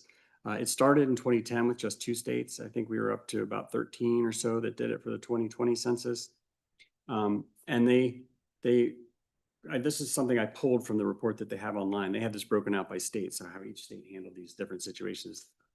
But I just brought it up as an example because the only thing I can really say about this, since the Census Bureau is not involved in this work, is tell you anecdotally what I've heard from other people. And there was a gentleman named Carl Arrow who worked for the Planning Department of Maryland, which was one of the first states to ever do this in 2010. And they had to go to the Supreme Court because they were challenged over the fact that they modified the redistricting data in this way. And they won, which showed that they were allowed to do it if that was something that the state felt was important for the redistricting work. And his comment that I heard him give at a conference was that what saved them was that they came up with all these possible situations of how to handle this before they ever moved a single person. They had their plan in place and then they started to do the movements. So he said that was really sort of the underpinning of what made their case strong. So I just anecdotally like to share that. That's not for me personally. That's just me paraphrasing what I heard from Carl so many years ago. We also produce a file for the voting rights side of things out of my office called the Citizen Voting Age Population by Race and Ethnicity. This is something we've been doing since Census 2000. We created it from the long form in 2002. After the 2010 census, the Justice Department asked us to recreate it using the American Community Survey, since that replaced the long form essentially. And they asked us to continue to do it on an annual basis. So every year, usually around February 1st, we produce this file. The beauty of this is it gives, actually I have an example. This is the content of the file. And it goes all the way down to the block group level. So it's a very fine level of geography. It's the one geography step up from a block. And these are specific categorizations that the Office of Management and Budget had said is how you aggregate data for purposes of voting rights and civil rights enforcement. Now with the revisions I told you about earlier, they've struck down that guidance.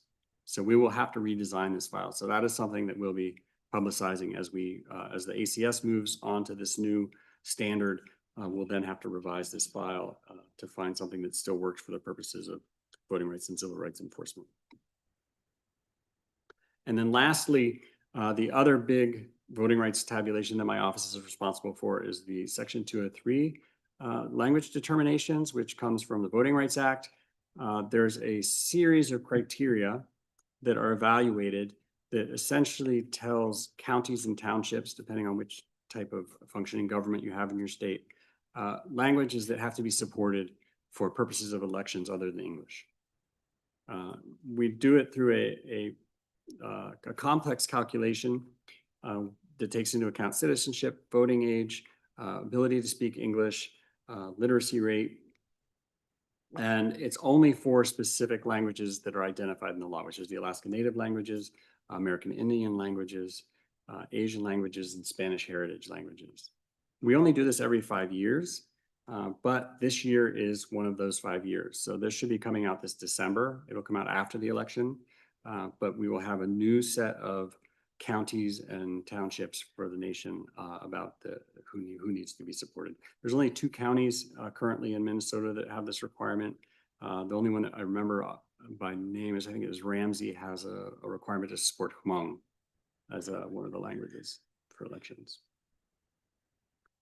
And this is just some resources I wanted to put in here so that when we pass out the PDF, you'll have these. This is the Redistricting Data Program's main page, our voting rights main page, and then the Redistricting Data Program Management. That's where we put all the technical documentation for the nonpartisan liaisons. We're very transparent. We share with the public what we're telling the liaisons. So that's where you can find like the guides and the software information and things like that we provide for them.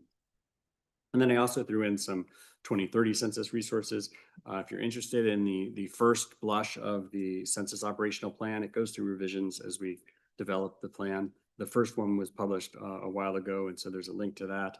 The Census Bureau's planning database, I noticed that there is a strong interest in outreach, and the planning database is a tool that's designed to help you identify areas that have low response rates when we conduct censuses. It's just been recently updated to, I think, more current geography. So and with 2020 response rates as opposed to older response rates. The 26 census test, which has undergone revisions recently. So there's some information there. And then the Research Project Explorer, which discusses a lot of the research going into the 2030 census, and you can get deeper dives into all of that. And it also has the disclosure avoidance research projects added in there as part of those. So if people are interested in what we're looking at and how to improve our disclosure avoidance differential privacy mechanisms, that would be a good place to turn. And then there's that. And then did we decide we're going to do questions after both of us or in between? How much time do we have left? We have until 11:30 jointly, so another hour jointly. Wait, Okay. let's see. Unless people are really excited, but I think people need to stand up because. So we take a little stand-up break, a 1-minute stand-up break? Okay, let's do it. Well, Chris said he was bringing in coffee.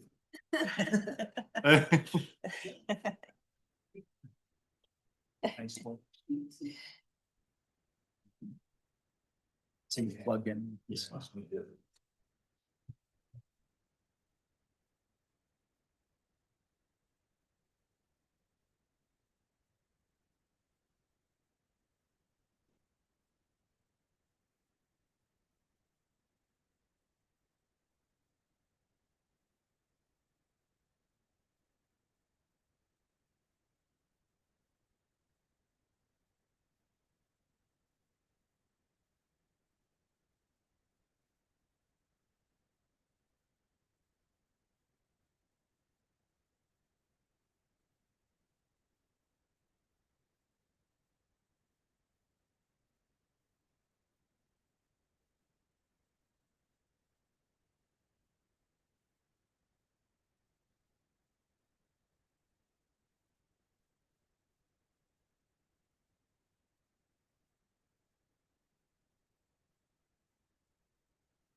What you did. I did that. Me too. Turn over audio. Video. Change this audio to no audio. Yeah.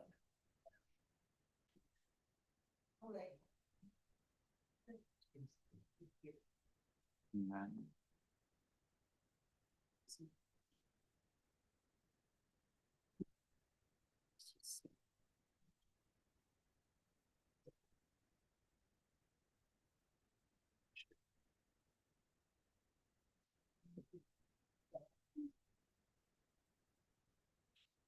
And then can I go? Yeah. And then you should see it pop up here in just a second. was this something for me? No, I just made that go back.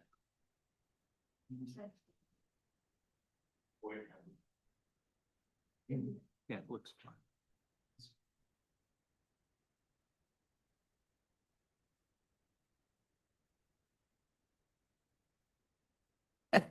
And they look to be many of them look to be our local geographic partners, so our counties and our cities. Yeah. So Vince, please go ahead. Start out. Yeah, thank you. My name's Vince Osier. I'm Assistant Division Chief in our Geography Division at Census Bureau. I'll get into more about what I do at some point in the presentation. I'm a native son. I grew up in Robbinsdale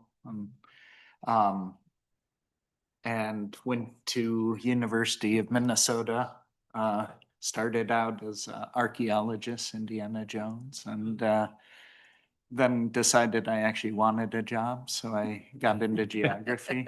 And then I worked for last day of college, got an offer from the State Historic Preservation Office across the way, and set up, helped them set up and map the historic and archaeological sites in the state, feeding into MnDOT's predictive models for their work.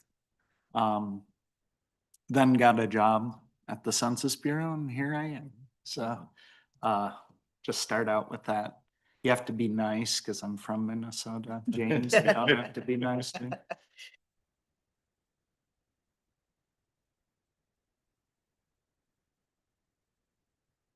No. There. All right. So you already stole a lot of our thunder, Susan. Sorry. Thank you. No, it's nice to know there's actually people mentioned, you know. So geography plays a key role in that, as she mentioned, it becomes or is the frame for the start of both the census as well as all of our surveys when they create samples. Especially the big one is the American Community Survey, where we get the characteristics on a lot of the data. So then they control a lot of the field operations through our geography, maintaining also like response rates, things like that. They're tracking live and data collection, sending people out for various operations using it. Then the big thing is the disclosure avoidance. Took a lot of convincing, but they include geography in that now. And then also the data tabulations that we do. And then finally, we create most of the viewers out there for the Census Bureau on the maps. So we're never have a downtime. So. All right, so the big thing in our division is what we call the MAF Tiger system, which is a collection of databases and applications. And then the core of that is the MAF Tiger database, our live production transactional database. I think I was looking for a number, but too many people are off. I think we're at about 40 terabytes just for that database. It's a lot to take care of. So within geography division, there's a number of about 7 areas. And then there's 2 production areas, mine, which is geospatial, and then another one, which is over the addresses, and we work together closely. So these are just some important factoids for what we have currently in the database.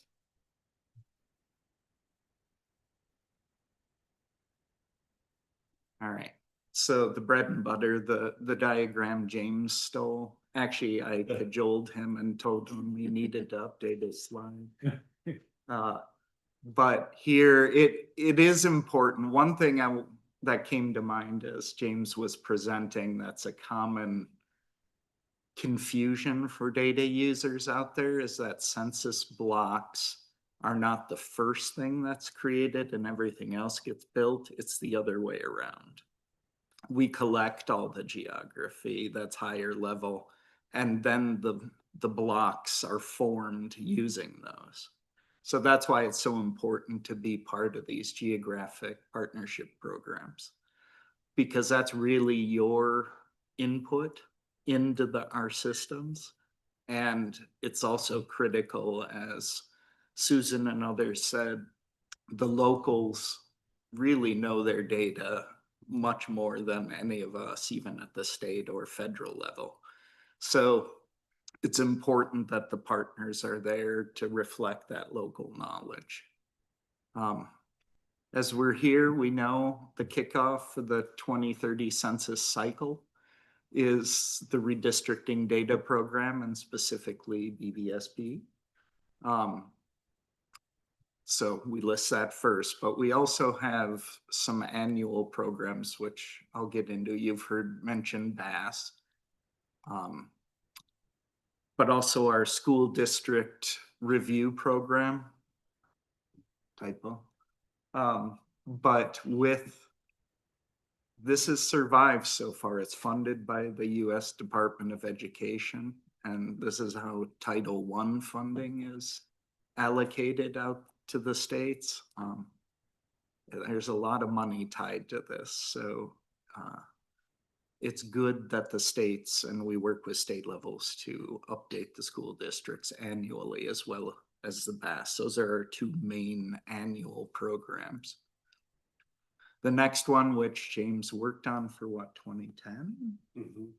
The PSAP, or Participant Statistical Areas Program. I ran this for a couple censuses as well. This is important. This is where, especially census tracts, this is your way to affect those as much as possible. Again, a large amount of money and tax incentives are controlled by census tracts, so it's important to keep an eye on these. And lastly, even though it's not technically geographic or geospatial, there's an aspect of it is LUCA, the local update of census addresses. My point in putting this slide together was we get a lot of questions, especially from our redistricting community, say, I don't like my blocks. How do I affect them? So I'm like, you need to talk to James.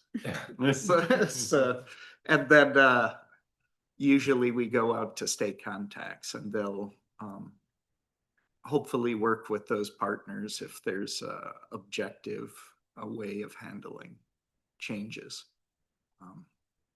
But the other thing is, people are always curious, because most people are working on a single program. They're like, well, how do I affect this geography? So, and there's some I don't list in these programs, which if people have questions like urban areas, things like that, our area defines all of the geographic areas, I believe, used at the Census Bureau, except for core-based statistical areas, which are better known as metropolitan and micropolitan statistical areas.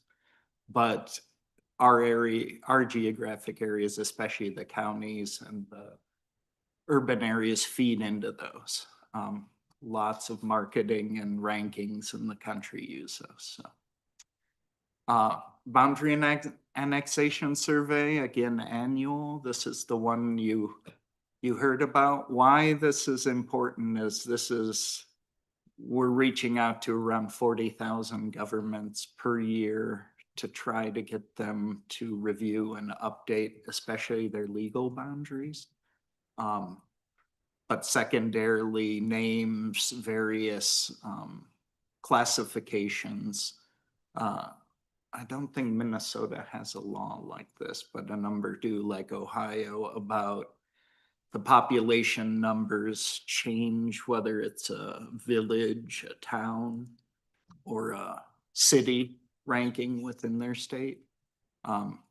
So things like that are controlled through this.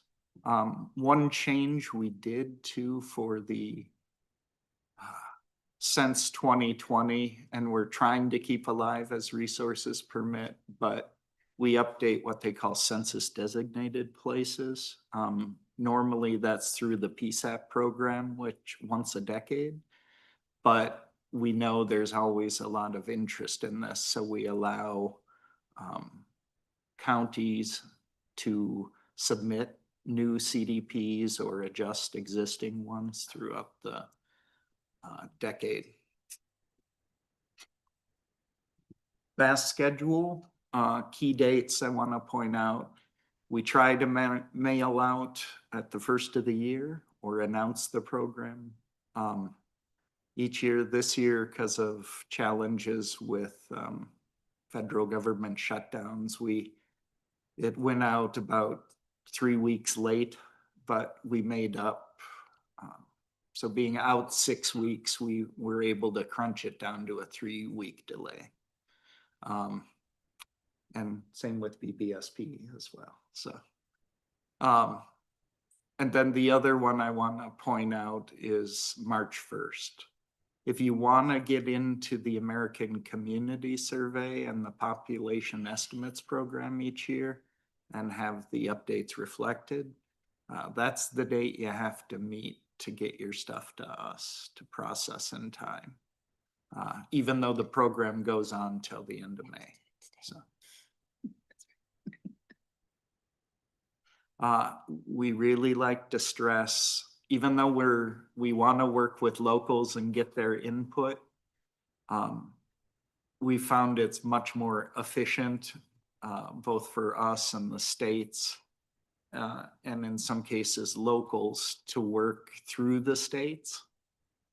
So we have a number of state agreements.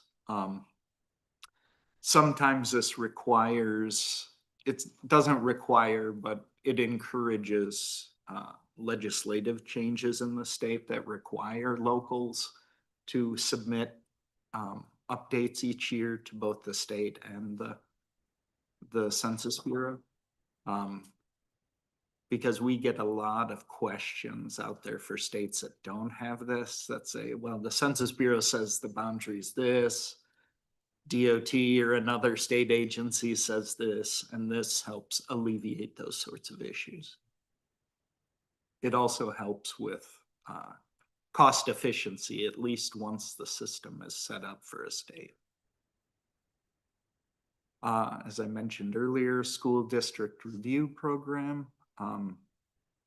Its main purpose is Title I funding, and then our SAPE program at the Census Bureau brings up poverty estimates for children of school age so that they get served lunches and other programs.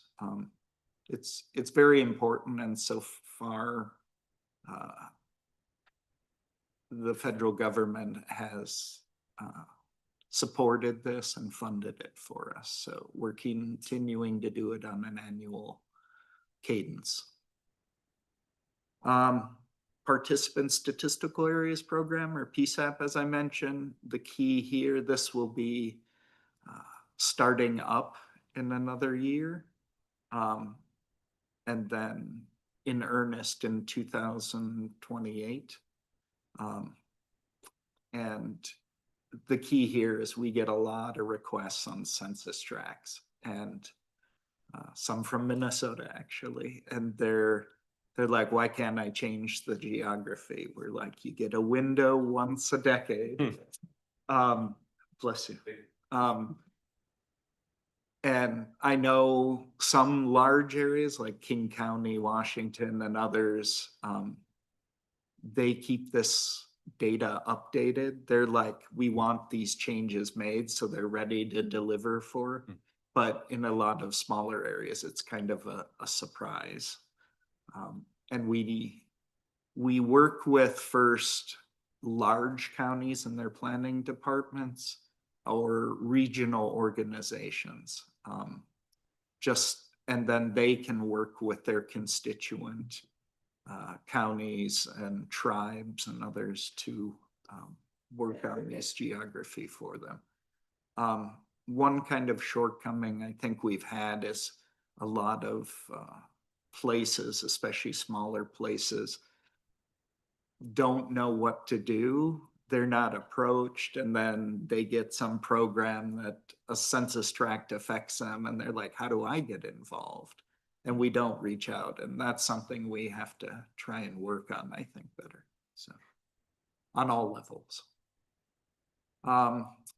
Luca, the local update of census addresses, as it says here, it's legally mandated by the Census Address List Improvement Act of 1994.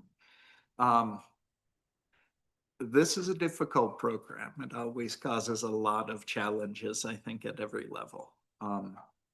But one of the things I'll talk about after is that I think there's some big improvements for this decade. The thing here is what we don't want our local governments just saying, okay, fine, here's our address list, because then we have to try to figure it out and compare, where we want them to be our partners in this aspect. So they're starting work in early, more mid 2027 to get sign up and other pre-program updates ready, so that when we mail out in mid and late 27, then we'll have the right partners in place. But please, as the addresses play such a big part in the census, so but this is where it gets more interesting and exciting is so what we've done here is we've created what we call address list or address count lists and viewers available that we update twice every year. And these, so anyone who understands disclosure avoidance like James, is the addresses are invariant, whereas the population is varying. So if you can get the housing and GQ frame locked down, you're gonna have a better result on the population side. And the characteristics later on. So what this viewer and these files do is twice a year we release them now.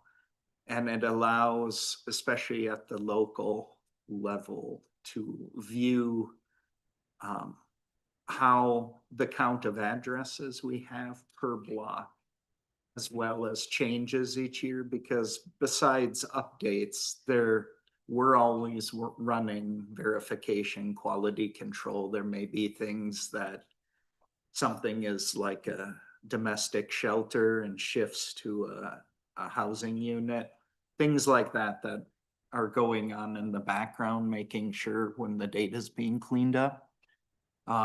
So you'll notice some things in the viewers, which I'll get into a little bit more. So main thing, as we said, plan. And I know these programs are voluntary and unfunded in many ways, but the results of the census and our surveys are very important. And your way of affecting it is get it involved as early as possible and understand what's going on.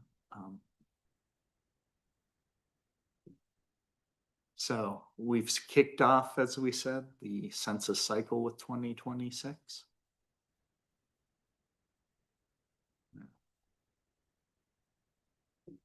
All right, one other thing, some states, I know I'm biased because I'm from Minnesota, but also Wisconsin and some others, is you guys have been in the GIS game a lot longer than a lot of areas.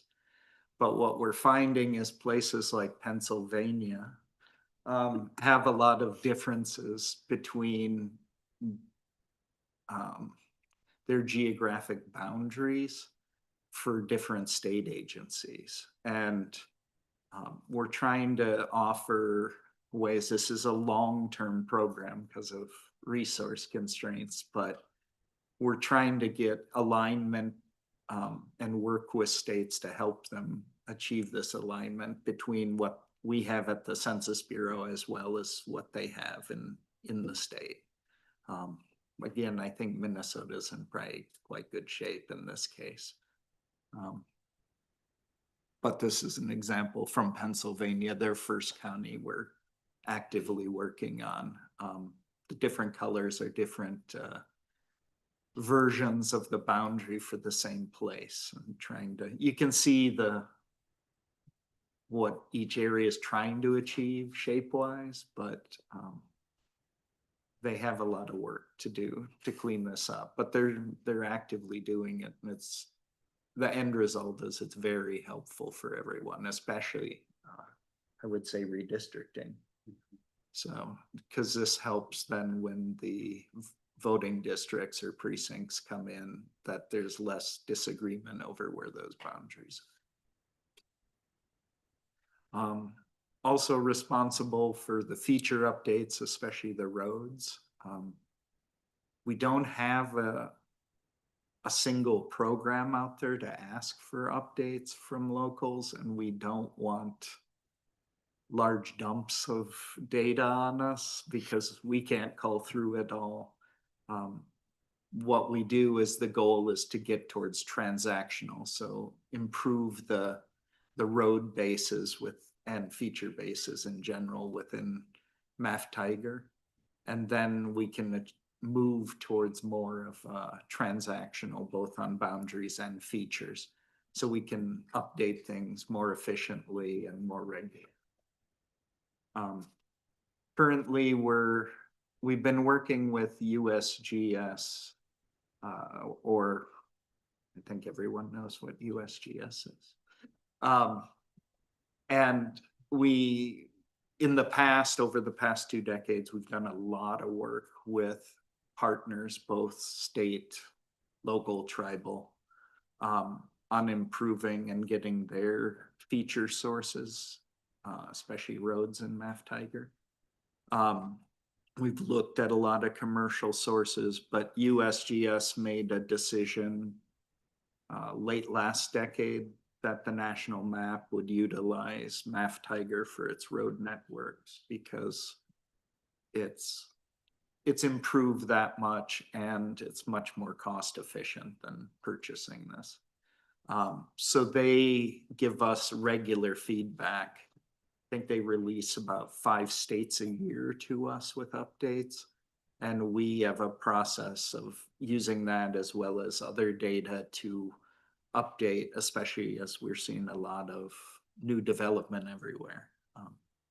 So it's important because it feeds into the blocks, right? So, but it also helps us internally to make sure we have good networks for sending out enumerators.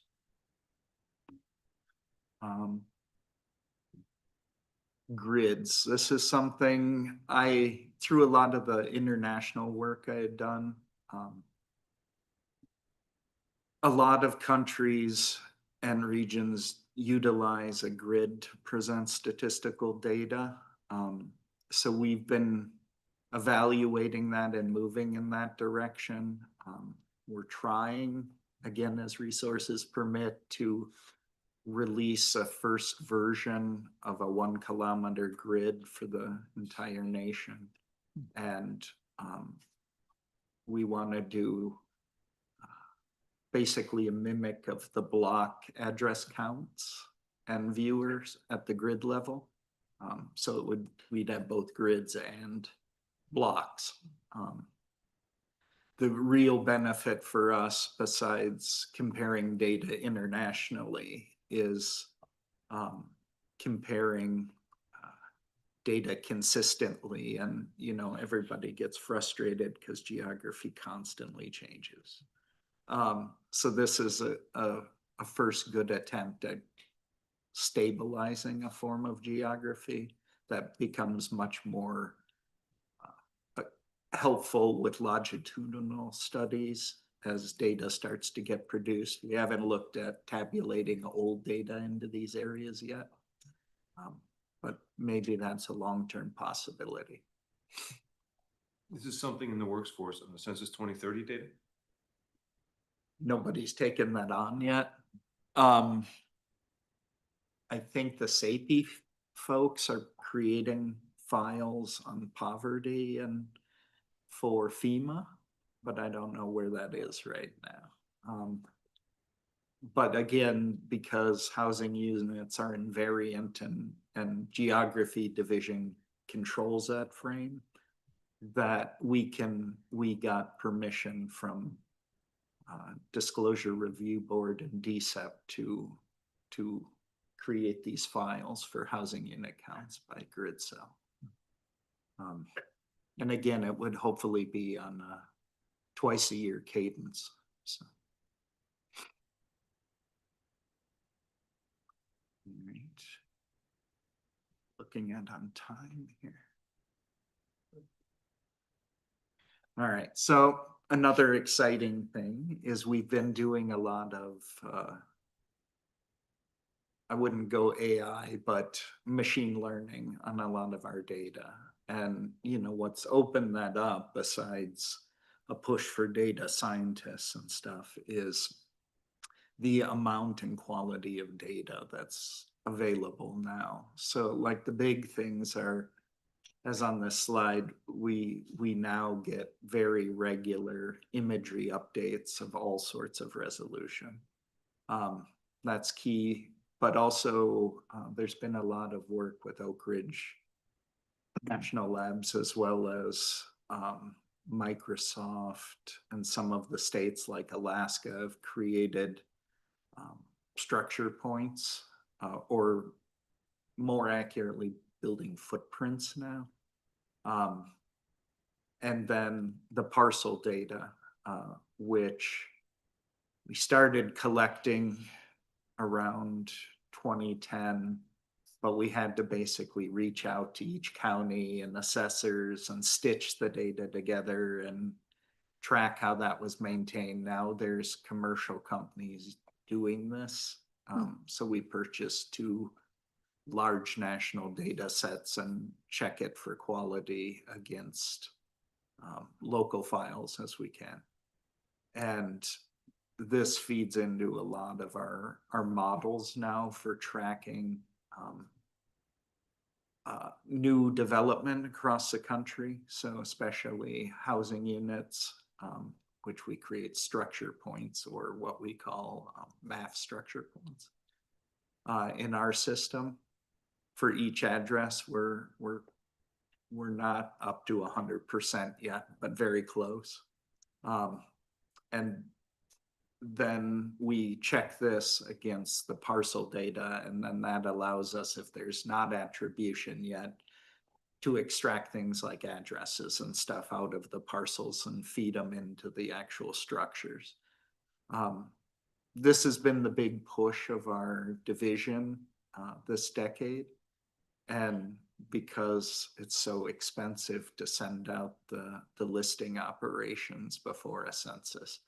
And the goal is to get as much of it in as good a shape as possible before they decide if and where they're going to do field operations for listing.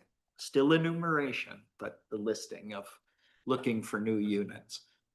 The big thing is we still need help with, especially at the locals, for hidden housing units as always. So. Geospatial environment. We are a Esri enterprise, but I always believe you can't be a one-horse town. So we utilize a lot of QGIS and then internal systems still we run on a large Oracle spatial database, which I said earlier about our production one is 40 terabytes. But this technology with cloud implementations, improvements in GIS and just the user base out there, the proliferation of data and machine learning. We're working towards AI, but as everyone got to be very careful with what you do with that. So we'll see what comes in the next years and decades with that. So just another diagram explaining kind of like what we do regularly.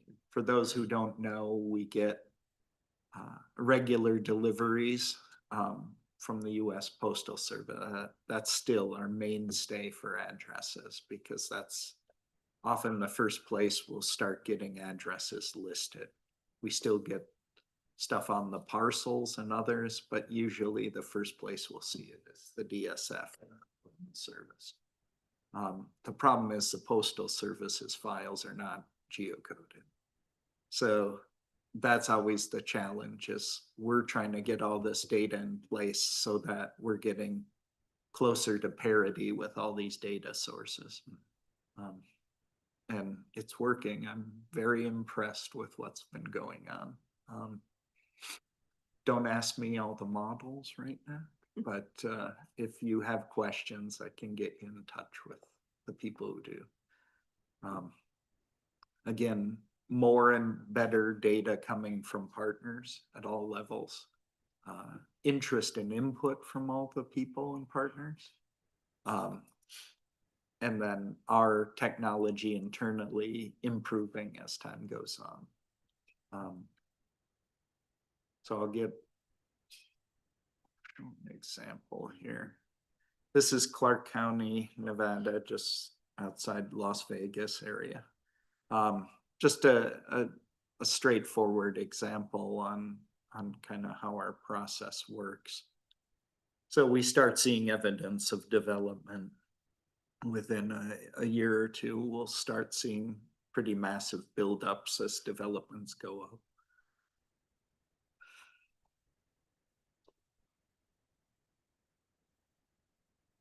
All right, so what we call our change detection model. This is what's feeding in. We're Google Earth Engine and then internal work using Esri. These colors, there's kind of a lighter pink and a darker one. They're different time series. So as we see development, it starts finding changes in ground cover and targets us in for areas to acquire, if possible, local data sources, especially parcels. But also then to do the work ourselves. Once we get those in, the addresses allow us, skip those two, but so here comes the parcels on top of it once we're seeing development, and then we extract. First, if we have USGS and we've cleaned up an area, but we're doing imagery extraction of features, especially roads right now. Granted, anyone who knows this, it's a lot easier in these desert areas than tree cover. But we're looking at other sources and ways that they're testing to do this in areas. I think I've been pushing them to test South Carolina right now. So, and then our results, once we get them in there, and we don't add roads unless we get attribution. So we don't, then it will help with our geocoding improvements as time goes on. Then we start getting the building footprints for the area. And then we'll create map spots as centroids on those. So we have the linkage to the blocks then through the addresses. So just out of curiosity here, I thought it would be good is, so when they run, this was the last run of the automated change detection. These are the high growth areas. As you see, Minnesota's pretty good. We've done a heck of a lot of focus on the higher growth areas, but our goal is to get through everything in the US at least once before 2030. And then higher growth areas, multiple runs to keep things as up to date as possible. So I know nobody here is working on Florida BBSP, but they should notice a heck of a lot of developments in their state now. So. Right. This is just an example of our intelligence database, which feeds the change detection. There's a lot of inputs, but this is a low growth area in Minnesota, and then it comes out with the housing unit change viewer. You know, we found change, but it's such a minuscule amount. We still make it, but it's not a high priority target area. But here in Anoka, nearby, then we get high growth as we're getting large, looks like possibly a Gulf community. And this then allows us to target updates and source acquisition to get these areas updated. So it's better for you all when you receive our products and we ask you to work in program. So we're trying to always make James happy. So just again, the housing unit change viewer, there was a large increase, and then this just shows how and when we get the updates. So you'll see this data changing very frequently in our system. Again, twice a year, this gets updated and put out. Lastly, some of this in Minnesota, but again, thankfully, I think because Wisconsin and Minnesota have always been ahead of the curve. One thing that takes a lot of our time and resources is when we don't have city style addresses in an area. And this shows the number of non-city style addresses still existing. There's been a huge decrease by the Postal Service of these, as well as locals with E911 and other initiatives. But there's still areas that have a lot of work to do. And we work with and encourage them to update these addresses as best they can. Like we have a project with the Navajo Nation out there. So those 3 big circles in northeastern Arizona, to build an addressing system, or they're building it. We're just helping them with cleaning up the data and making sure they have we have the same lists of structures and addresses out there, and then they'll be working on assigning addresses for mailing. You see, Puerto Rico is still also a massive challenge for us. So. Products, some of the ones I mentioned here at the top, I don't know, I guess if you give them the PowerPoint, I'm gonna link, are the links live though? Yeah. Okay. So they can access all these.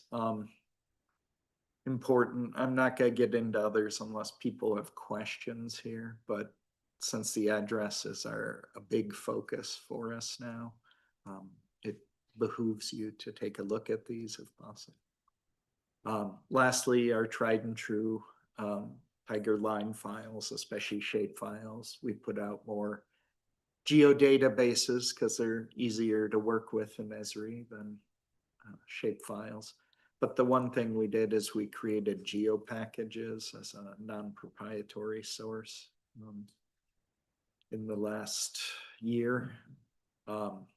So we'll see as resources permit creating more versions. Cartographic boundary files for mapping, and then our Tiger Web, which should have a new version coming out soon. And then our many interactive maps, like some of which, like the address count viewer. I think that's it for me.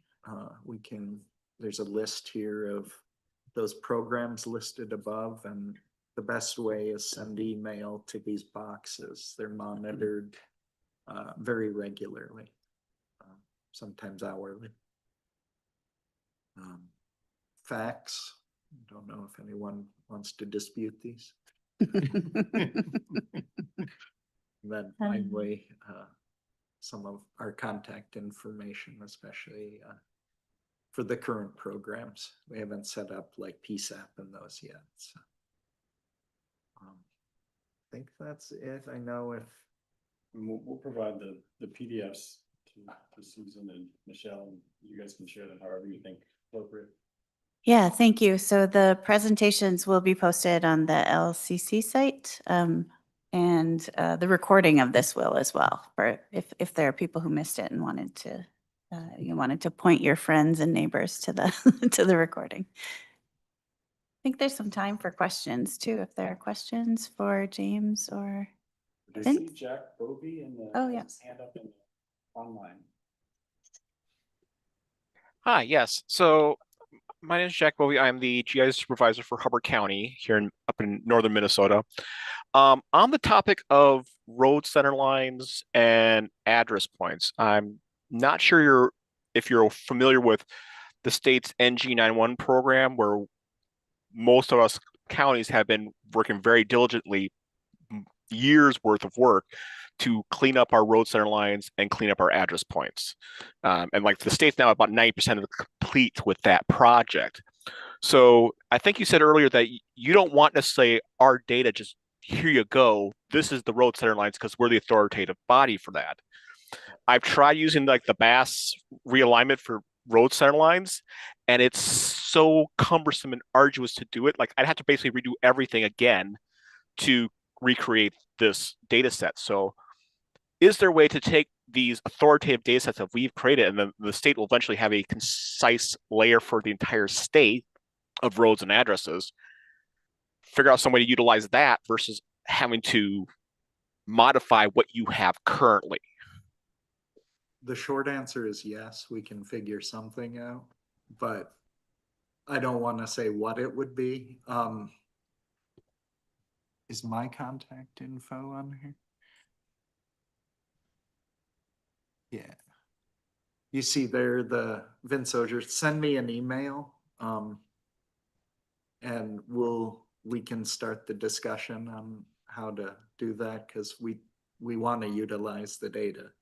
The thing is, nobody has, just like you, time to standardize and cull the data out either on our end. So we'll have to work together, but I think we can figure something out.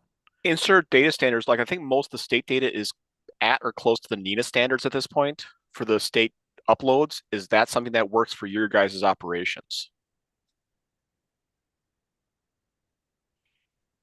I don't know, to be frank right now. Normally I hear that applied more to address data, but for roads, possibly. Do you know where the standard's located? Like online? I do not have them handy at the moment, but like the state of Minnesota has been make a concise effort to put everything into a standardized single data set for the purpose of E91 operation. Actually, Sally probably can answer that question better than I can. So Yeah, and she's on. Can I ask, Sally is on and she has her hand up if you want to. Yes. She, right, yeah, the problem, like with addresses, it's more questionable because whether E911's been adopted, the addressing system with the postal service, but with roads, it shouldn't be an issue. We can figure something out, so please contact me. Even today, right now, and then that way I'll have your contact info. And then we can start looking into that. yeah, and Sally Wakefield, did you want to go ahead and Yes, thanks, let folks Susan. know what your role is? Thanks, Susan. Yes, I'm representing the Minnesota Geospatial Information Office, so the state's GIS coordinating office. Interesting because we were just at the National States Geographic Information Council conference this week, and us with a lot of the other GIO offices heard a very similar presentation, so I appreciate that consistent messaging coming out of the Census Bureau. But I just wanted to let you know that our office is responsible for aggregating. Jack, thanks for bringing this forward. All the counties are working towards a standard. We're building a statewide data set, both of addresses and center lines, and we'd love to work with you to help you understand, or if you have questions about the standards or the aggregation process. We actually have a kind of a local standard too, Minnesota standard. So we've got a couple of flavors of this data. And we'd love to work with you and be able to supply whatever data that can make this work towards a more accurate program moving forward. So I also will send you an email and copy our GIO. She wasn't able to be here today, but this is the Department of Public Safety. It's really the NG 911 is in their court, but the Geospatial Information Office is providing the GIS expertise and support for the program. So thank you. Yep. No, can I ask both of you, thank you, but have you worked with Department of Transportation or anything on updating the national address database too? The Department of Transportation doesn't really have a role in the national address database here in Minnesota. It's the Department of, it's really the GIO. The federal DOT. Oh, yes, absolutely. Yes, we're pushing our data into the NAD. Yes, we've been talking to those folks. Jason Ford, unfortunately, I think the NAD, the most recent, you know that the NAD's a little bit behind just due to bandwidth. Currently in the NAD holds like 20-something counties. We have more than 60 counties that are willing to share their data with the NAD. We do work with an opt-in process here in Minnesota. So even though we have 90% of the counties completed for addresses, you'll only find about 60-something counties in the public domain. But we do also have a statute here in Minnesota to share freely with other governmental entities for data. So the NAD is not going to represent the entirety of the data that we have available right now in Minnesota, I guess is the short answer.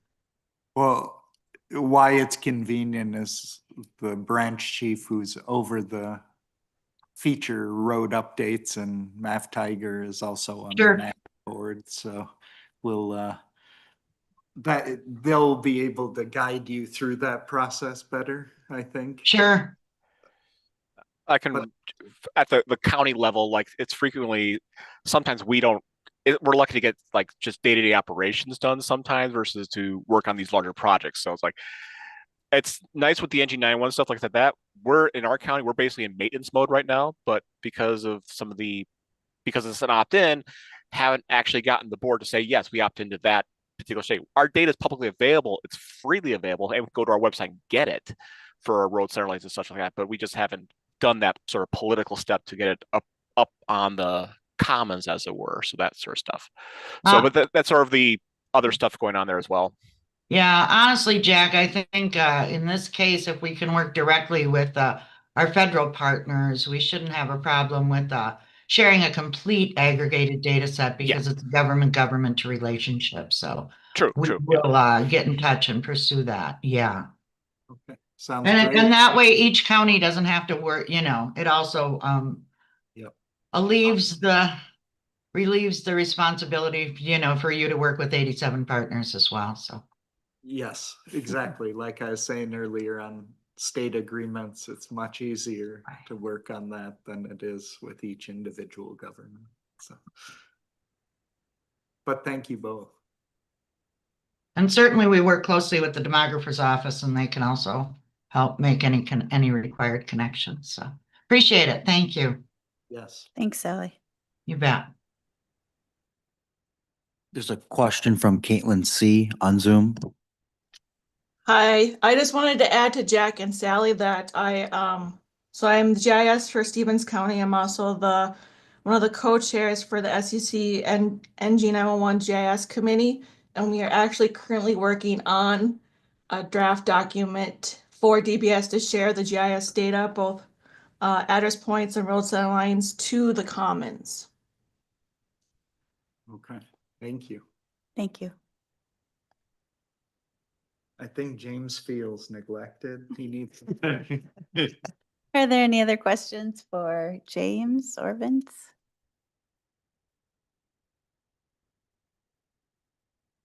Maybe we'll take another break then. Thank you both. No, This has been really great. Maybe we'll take another 3 to 5 minute break, and then we'll start in with our next section of the meeting, which will be a technical training on the block boundary suggestion project. So thank you very much.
Okay. Okay, thank you. Hello again. My name's Colleen Joyce. I'm the Assistant Chief of the Redistricting and Voting Rights Data Office, so in James's area. And I'm here this morning to go over the Block Boundary Suggestion Project, give an overview of that, a little bit more information than the overview that James gave, and provide a little bit of training about, for those of you who may be participating in the project directly, doing the work, a little bit of overview of some workflows and such. So the agenda today is a refresher on census blocks and the Block Boundary Suggestion Project. Then we'll go over some BBSP updates and workflows that you can use to attack this work, because it can be overwhelming. We'll talk about the Geographic Update Partnership Software, GUPS Web, which is the software that we provide for the states and the folks that are participating in the project. And then the last slide I'm going to have is some resources with links. So if you miss anything along the way, that slide will have a number of links to our website and different materials that I'll be talking about today. I just want to start by saying I have almost an hour-long presentation on the census blocks and how we delineate them and how that feeds into BBSP. And then we had a 2-hour training on the workflows and the GUPS software. So we had 3 hours of material that I'm trying to condense into 1 hour. So I'm going to kind of go fast. I obviously cut out some things, but those 2 presentations are available on our website too. So if you want more information about anything I'm talking about, you can always contact us directly, but you can also visit. Those slides are posted, and very soon the recordings from those presentations will be there as well. So my goal today is to kind of give exposure. So if you're not following along with everything, that's fine. But the software demos we'll be doing at the end are we designed the software to be user-friendly and intuitive to the extent we can. So I think everyone's not going to have a problem following along, but let's jump into it. So we've talked already a lot about blocks, so I don't have to say too much today, but I just want to reiterate one thing Vince was saying about how the blocks are the very last thing that we delineate when we're creating the census geography. And we delineate them every 10 years because we only release decennial data at the block level. Our American Community Survey data, any of those intra-census surveys that we do, you'll never get block level data from those. Block level is only for decennial, and that's why we only officially delineate blocks every 10 years. And the blocks nest in every other geographic area, as you saw from that hierarchy diagram. So that means that every other geographic area you saw on that diagram is by definition a block boundary. So that's why Vince and James were both saying participating and getting those boundaries right are going to feed directly into your blocks. So a very quick overview. Like I said, I have a whole 45-hour presentation on this, but just to give you the highlights, we form the blocks using an algorithm. And the first step of that algorithm is to look at all of the edges, which is what we call all the lines in our geographic database. And you see an image of that here on the screen, and you can't really tell from this image. These are just what we might call a naked edge. There's no attributes associated with it. And they're just, you don't know if they're roads or shorelines or what they are. But the first thing the algorithm is going to do, and the first is look at anywhere these lines come together to form a polygon. And those are potentially blocks, but we probably don't want all of those polygons to be blocks because some of them are not going to be particularly meaningful. So we look at the attributes of those lines to try to determine which ones are going to make the best blocks. So if I have GIS folks in the room and online, you probably are familiar that one of the main attributes we have for our lines in the MAFTIGER system, our database, are the MAFTIGER system feature class codes. And the image you see here is the same image I just showed, but now it's symbolized based on the MTFCC code. So this tells us what do these lines represent. And you can see the purple line running on the diagonal. That's that's our S1200, which is the code for secondary roads. We don't have them on the image, but an S1100 would be a primary road, like an interstate. Mostly what you're seeing there are these tan edges. Those are S1400s or local neighborhood rural roads. We have the green line running down the diagonal. That's actually a bike trail. You can see a blue line on there, kind of over the middle right. That's a stream. So the point is, you can see we have an attribute on all these edges that tells us the type of road they are. And that attribute is very important when we're deciding which of these edges is going to ultimately make it through the algorithm as a block boundary. But at a very high level, generally speaking, in addition to what type of feature we're looking at, there's other elements that come in as well. Whether the feature is named or not is more likely than if it's named, it's going to be more likely to be held as a block boundary. If it's bounding a larger area, it's more likely to be held than if it's bounding a very small area. And we also look at the number of housing units that we estimate in the areas it's bounding to see if it's more or less likely to ultimately come out the other end of the algorithm as being held as a block boundary. So this slide just gives you a quick summary. Boundaries, because we just discussed, they're by definition going to be a block boundary. They're always going to be held, and they're given what we call the highest priority value in terms of making it as a block boundary. A primary road has a higher priority value than a secondary road, which has higher priority value than neighborhood roads, named roads over unnamed roads, and so on. And roads in general have higher priority over something like a power line or like a levee or a dam. So here's our image again. This time we've put in black, a thick black line. These are the 2020 blocks.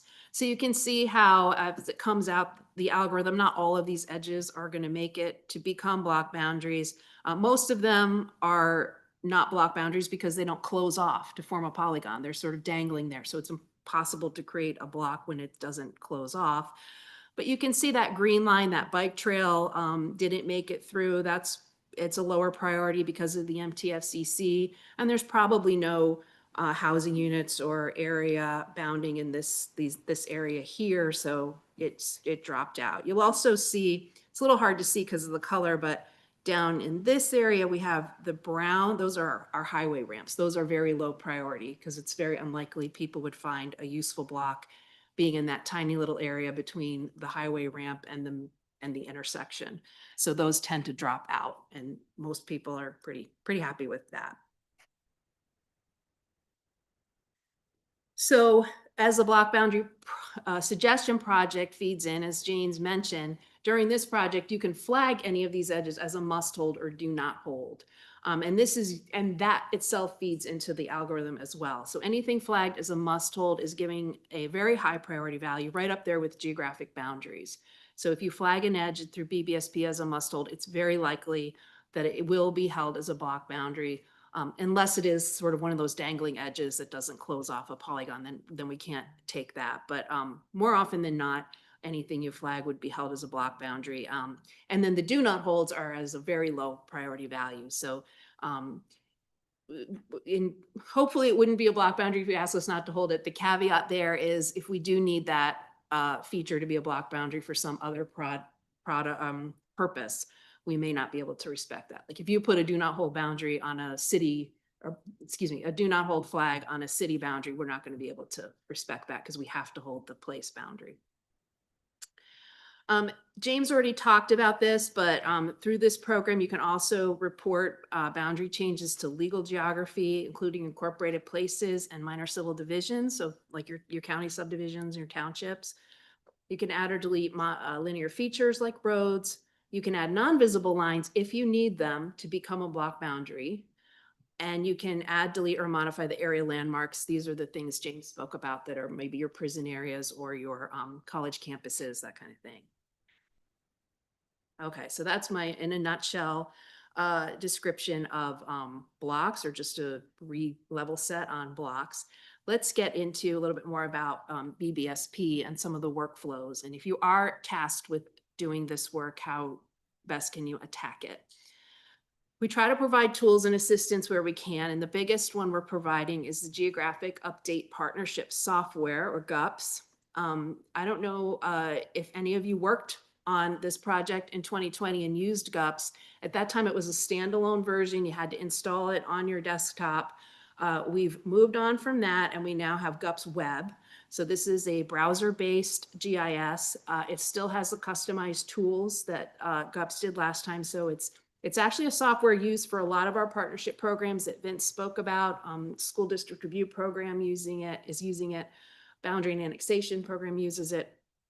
And each module has tools specific for that program. So we have BBSP specific tools in the application.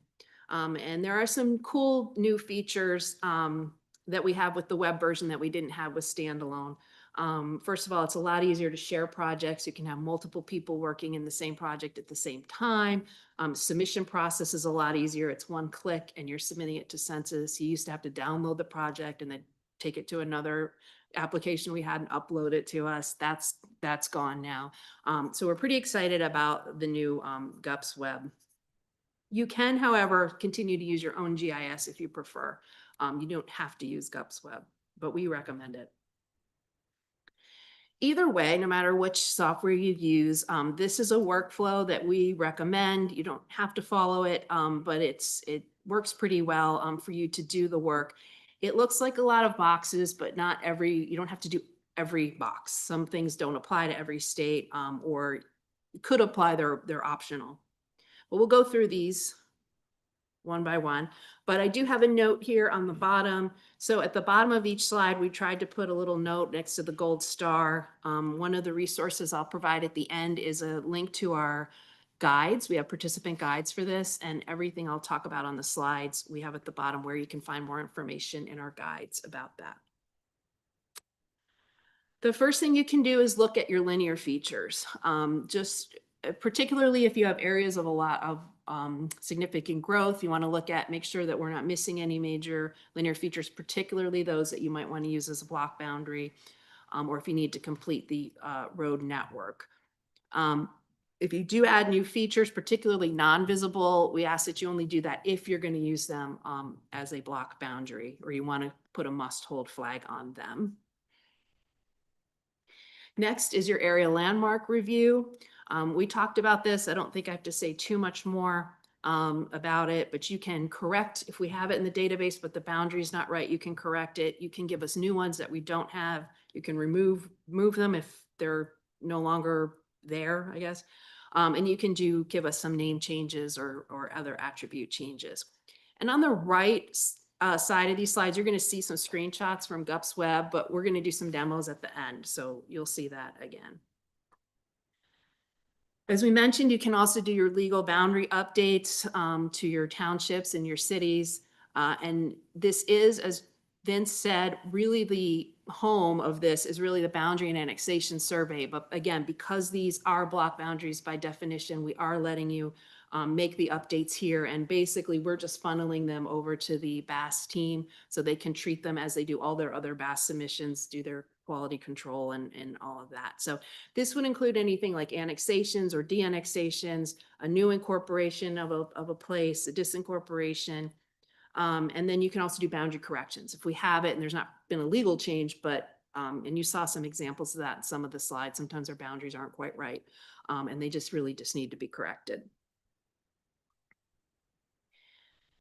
Linear features are another aspect of the BBSP, and these come in handy in situations, if you can imagine, say you have a shoreline and you have a residential community and they have a bunch of roads that just kind of dead end, but they obviously don't connect to the shoreline.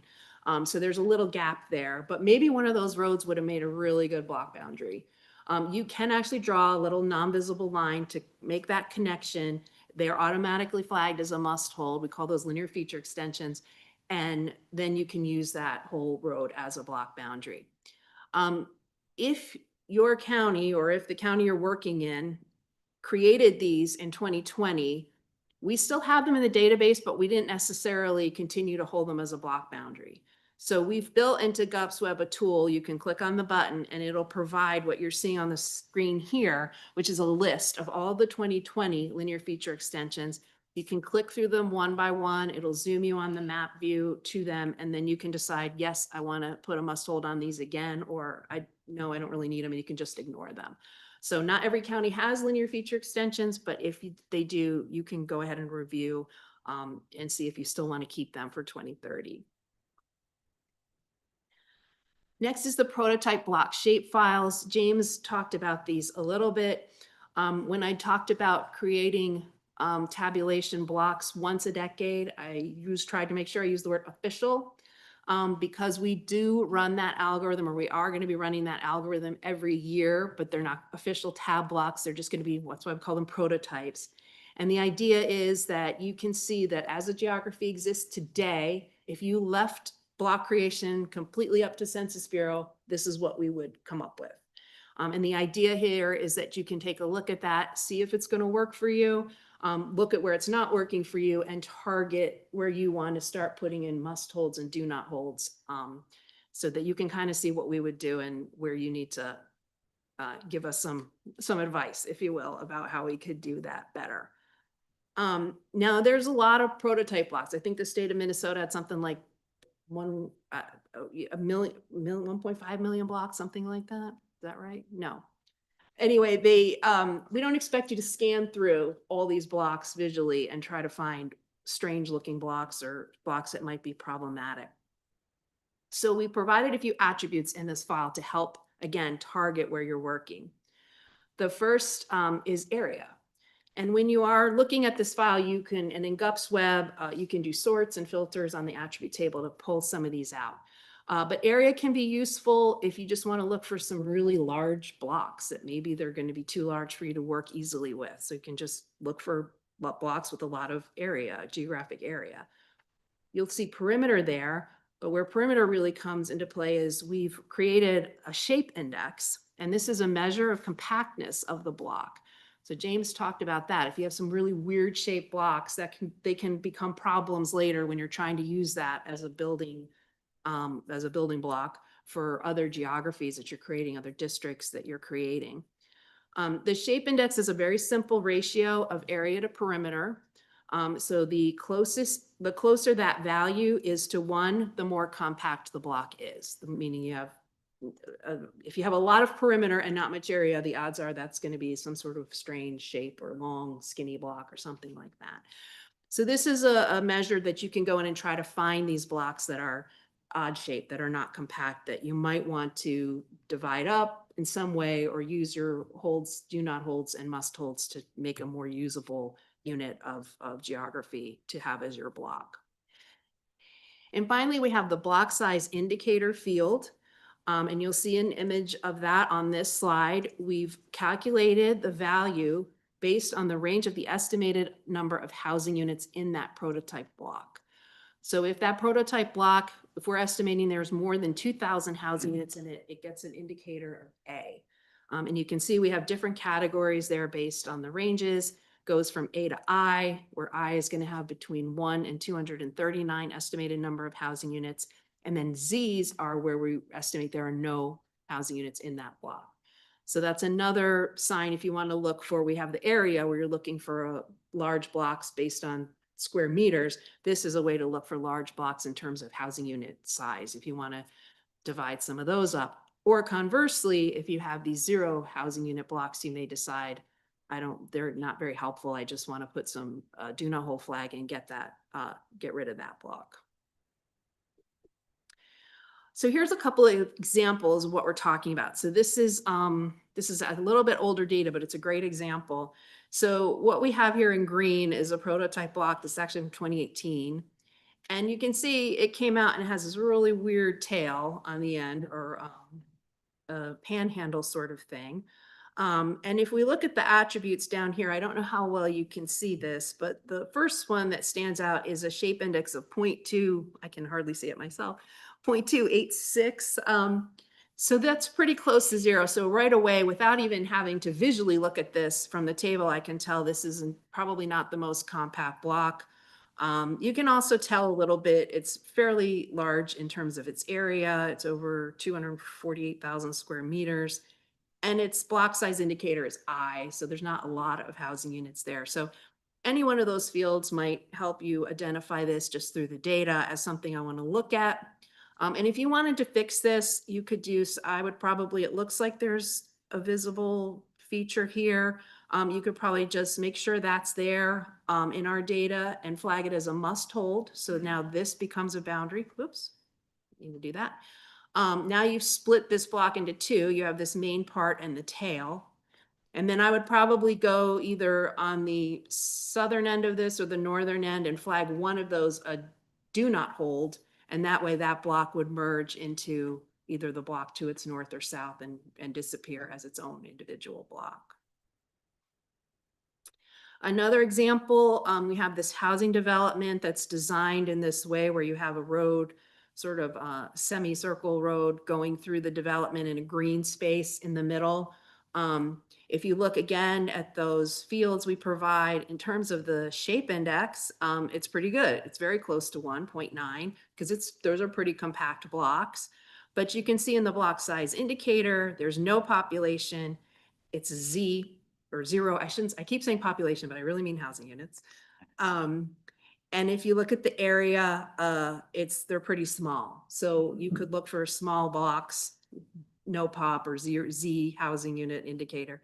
And this could be a candidate if you want, that you could put a do not hold on these edges, and then this block merges in with the one around it. And that's one less block record you have to deal with. That's if it's not a helpful block. If you don't have to, if those blocks work for you, you can leave them just there. That's fine too. I think I covered this in the interest of time. I'm going to skip that slide. But after we run the prototype block algorithm, then we can identify each edge as either being planned by the census to be a block boundary, not planned to be a block boundary, which we call ineligible. That's a bit of a misnomer. Because you can say, I want it held as a block boundary, and if we can, we will hold it. So it's not completely ineligible, but right now we're not planning to use it a block boundary.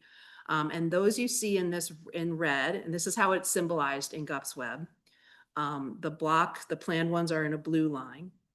And then if we have no status on it, meaning we're not, mostly that's those kind of dangle edges where we're not holding it, we're not planning to hold it, but it's just there. I covered that too. I'm going to skip through here in the interest of time. So once you can kind of look and use that prototype block file to kind of identify certain blocks that you might want to look at, or certain areas in the county that you might want to look at. The next step in our workflow is back to linear feature extensions. Only here, instead of reviewing your 2020 ones, these are where you might come in and create new ones if you feel like you need to. There's a couple rules with these extensions.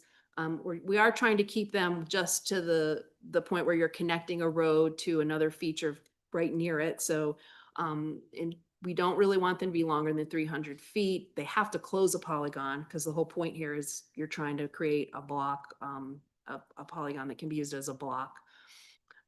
If you do have to go longer than 300 feet, we just ask you to justify why, and we'll usually accept it. And then finally, the last sort of edit task we have in the workflow are something we call block area grouping delineations, or BAGs. These are not common. If you look at the last bullet there's only 10 nationwide after 2020. One of them was in Minnesota though, in Cook County. And this is where if you have a group of islands, you want to group together so that they are only one block as opposed to each island being its own separate block. You can draw a line around that group of islands. As long as the line is over water, you have to have at least 2 islands. They can't cross the boundary of other geographies. In other words, if one of those islands is in one township and the other one's in the other, you can't group them together because that township boundary is going to have to be a block boundary.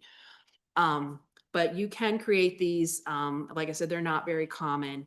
And when we run our algorithm, we're going to do a little bit of this work for you.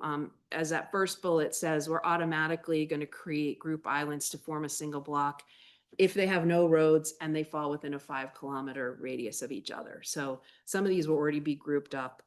But if you do want to take advantage of block area groupings, you are more than welcome if that's going to help you do your work. Also in GUPS Web, we have a couple of review tools available. So the first is block boundary review. So once you push the button to run this check, you're going to get what you see at the bottom of the screen here, which is a list of every linear feature that you flagged, either as a must hold or a do not hold. And you can click through each of these one by one, and it'll zoom you on the map so you can just check your work. Make sure that when you flagged it as a must hold, that the other edges in around it are going to form a block, that kind of thing. But you can just click through here to check your work. We have a potential small block check. Again, you just push the button and you're going to get an output like you see here on the screen. And this is going to give you a list of blocks that have been created. And there's 3 categories here.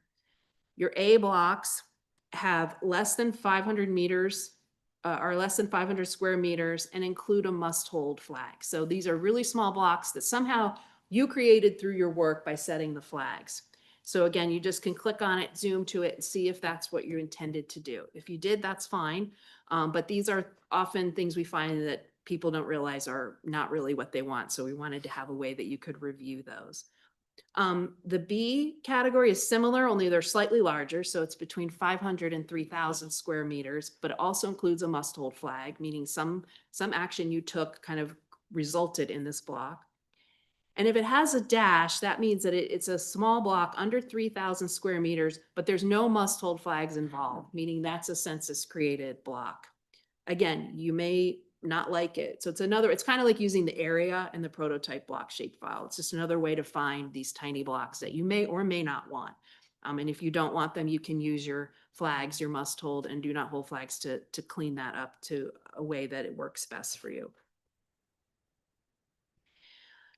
We also have a boundary review tool. This is similar to that block boundary review tool, only this will output all the changes you made to your legal geography and area landmarks. So if you did make a change to an incorporated place or minor civil division township or an area landmark, you're going to see those listed here and you can click through each one. It'll zoom you on the map to where they are and you can just, again, it's a way to just review your work.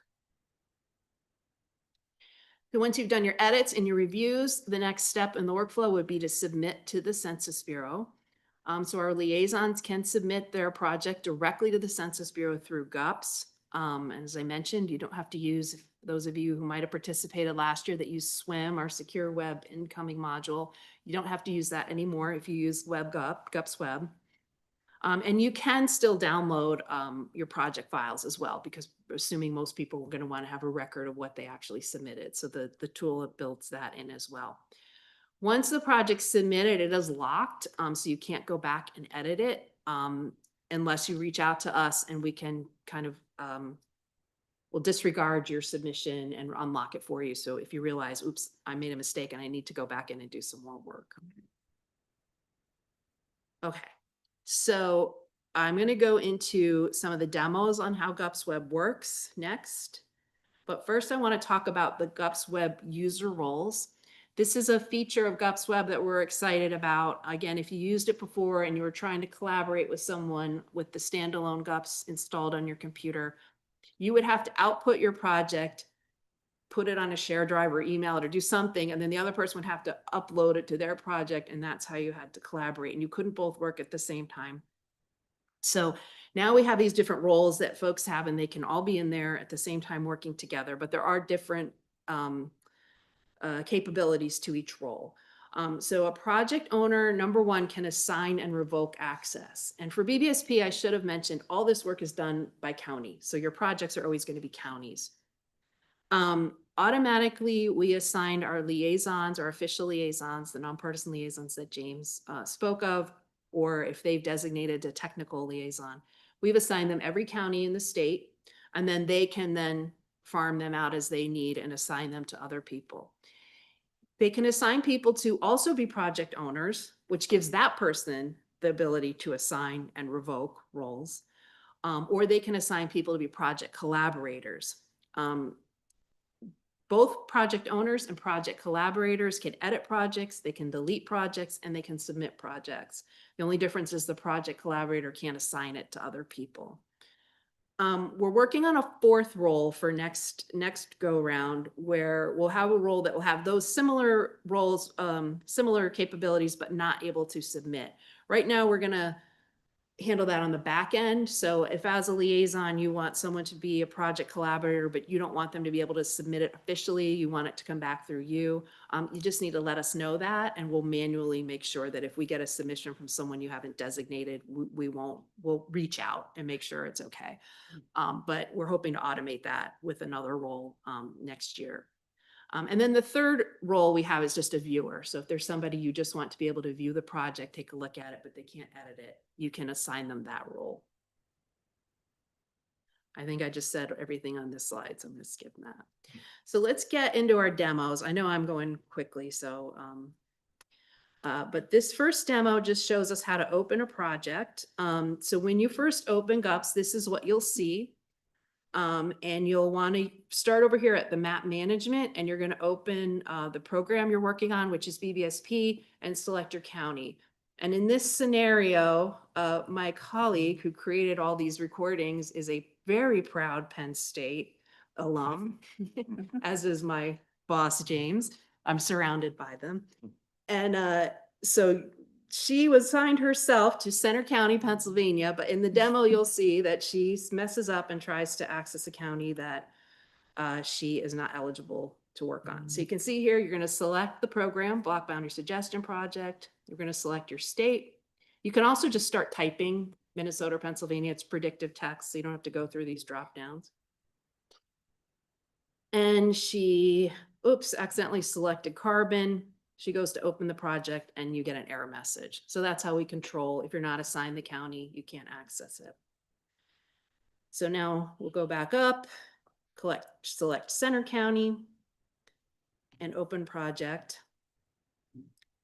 And you will see that county project open in the screen.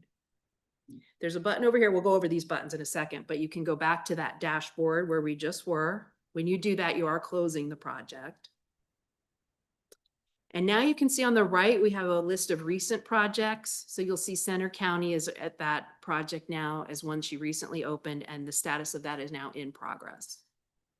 And you can actually reopen it the next time just by going over here and clicking open project. Whoops, I keep doing this. I hit the button and it starts the video over again. Okay, so next we'll just go through some of the tools on this screen. So this time we're going to do what I just said. I think she goes over to recent projects and clicks open project to get back to the project we were just in. And very quickly go through these tools, and we'll go through each one again, but you'll see over on the left is your main toolbar. The first thing we have are quick tools, the layer legend, importing and exporting. There's a help center, project management, dashboard, logout, and expand the nav bar. And then in the upper right, you have how many users are in the project right now, and then a notification, which will give you notifications of downtimes and things like that. If you click on quick tools, it expands below. Most of these are just basic navigational, your zoom to next, zoom to last. You can add imagery from here, zoom in and out. That's mostly what's in quick tools. On the tools menu, we have another of sub menus. So we'll go through these. First one is view tools. So again, these are more in your navigationals. Pan map, identify features. You can do measure. They have that little caret on the end. That means it expands down. So in measure tool, you can set your units of measurement. Zoom to full.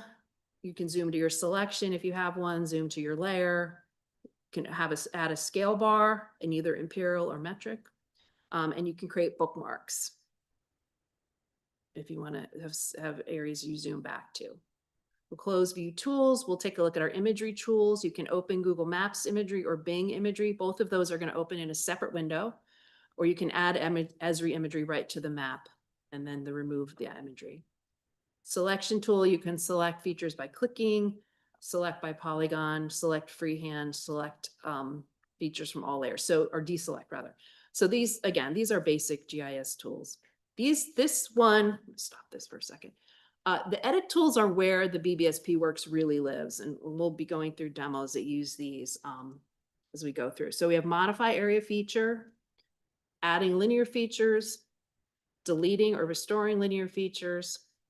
You can split your linear feature if you have to modify just part of the line, modifying linear features, the feature flagging tool to set your holds and must holds, adding extensions, and then you're creating and deleting your block area groupings if you want to do that. And then the review tools we just talked about, to run a boundary review tool, and you select whether you want to run that on places or MCDs. The block boundary review tool, verifying the linear features that I talked about earlier, and your potential small block check.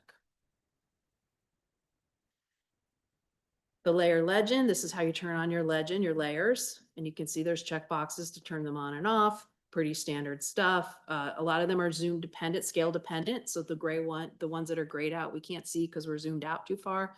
As you zoom in, they'll turn on. Manual BBSP changes, that's where your changes if you update a place or landmark would be. So right now that's going to be empty, and that will always be present even if you don't do that. That's the prototype block layer. I know it's hard to read because it's grayed out. And then we do recommend you turn off the county layer, because since the project is the whole county, that's putting a transparency over it that's just a little bit annoying. So you don't really need that on. That is there because for some of our BAS modules and that side of things, the county is not the work unit.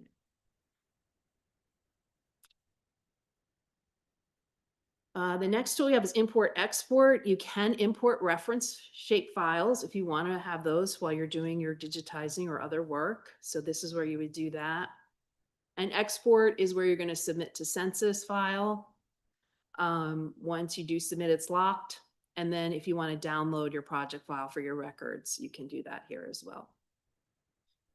And you can create PDF maps of what you're doing. So there is that export or that export map feature.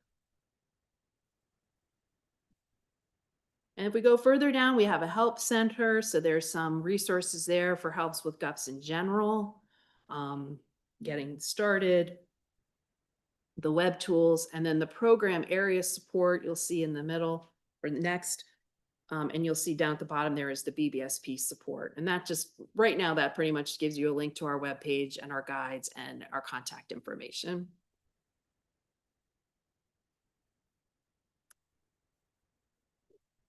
Under that, we have program management. Right now, the only thing this does right now is delete your project. And just be careful if you delete a project because you are deleting it. And if you're working with someone else and they've done work, you're deleting their work too. So the log out button and then expand nav bar. That just widens that area a little bit. That really comes in handy when you've got the layers open. And again, up in the top right, you can see there's one person working this county. If you hover over it, you can see the name of the people working in the county. And then that notification bar that would give you any information that we might need to tell you about, as I mentioned, upcoming downtime, that sort of thing. Okay, so that's a quick tour of the tool. The next demo I want to do is how to digitize a linear feature, and we're going to flag it. In this case, we're going to add a new road called North Nightingale. It says road here, but it's actually going to be lane. And then we're also going to digitize a non-visible feature that we want to create as a block boundary.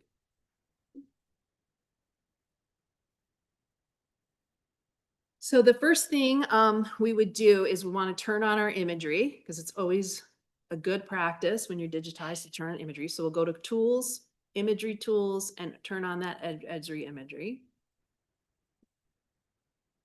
Once we have that on, we can close the imagery and go to our edit tools and click add linear feature. At the bottom, you'll see there's a little note that tells you how to do it. We're going to left click to start our line, left click for all our vertices or shape points, and then right click when we're finished. So we're going to add a line here, left click to start. I'm going to draw our line, left click, left click. And we're going to take that road all the way to where it intersects. I can't read the name of the other road. I think it's Beaver Farm. And when you get to that line that you're intersecting to, we recommend you overlap it a little bit just to make sure you're closing that intersection. You'll see that here. See how it kind of makes a left and overlaps that a little bit, and then right clicks to end. We need to give some attributes for this road we've added. So it is a local neighborhood road with the M2CC of S14. It is North Nightingale, so our pre-directional is going to be N. We don't have a prefix on it, but you can see there's a list to choose from. If your road does have a prefix, we'll type in our name. The suffix is lane, so we have a drop down list for you to choose the lane, and we don't have a post directional, so we don't need that. But right now we know we want to hold it as a block. That's why we're adding it. So we can check that box right there and get it flagged at the same time we're adding it as a must hold. And then after the software thinks for a couple seconds, And we'll see the result. And that heavy blue line is the symbology for a must hold. So we know, we can see we've added the road and flagged it as a must hold. We pan over, we're gonna add a non-visible line in here. And even though it's gonna actually go over part of something visible, we're just gonna pretend it didn't. So we'll go back to our add linear feature. We wanna isolate this complex into its own block in this scenario. So we'll start drawing our line again, left click to start, left click for our shape points. When we get to that intersecting road, we're gonna again do that little overlap just to make sure that it records that it's supposed to intersect. And then right click to finish. In this case, it's a non-visible road, so we're just gonna select that MTFCC, which is P001 from the list. That's a non-visible legal statistical boundary. It doesn't have any names or anything, so there's nothing like that to fill out. But when we click commit, you see we get this warning. And what this is telling us is you can only add this kind of non-visible feature if you're going to use it as if you want it to be a block boundary, which means you have to flag it as a must hold if you're going to do it. So that's what this warning message is telling us. Sorry, I stopped the video. So we say, okay, and then we remember, oh yeah, we have to check that box to flag it as a must hold and commit. And there we have our new line with the must hold flag on it.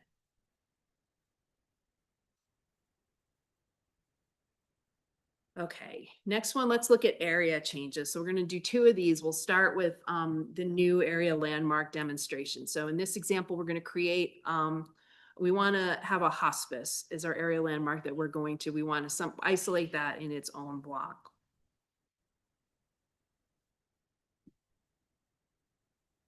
So again, the first thing we want to do when we're creating digitizing is to turn on our imagery. So we'll go over to our tools, imagery tools, and turn on the imagery. And this time we're going to go to our edit tools, but we're not digitizing a linear feature now. We're going to do area feature. And we're going to, this area right here is we're going to pretend that this is our hospice that we want to isolate. We'll close our imagery. We'll go to our edit tools. And this time we're collecting the modify area feature. You'll see that panel open on the right. The first thing we have to do is say which kind of feature is it. In this case, it's an area landmark, but this would be the same process if you were doing an incorporated place or an MCD. But in this case, we're doing area landmark. We're going to select what are we doing. So we're just going to create a new one. But you can see here, you could use the same tool if you're just adding area to an existing one or removing area, deleting one or modifying. And then there's three tools under there that we're going to use. I'm going to stop the video for a second. The first one is select target area. And you can see there's the red circle with the line through it. This would come into play if we were adding area, removing area from an existing one. We'd have to select the landmark that we were adding or removing from so it knows. But since we're creating a new one here, that tool isn't active, which is why you're seeing the red circle over it.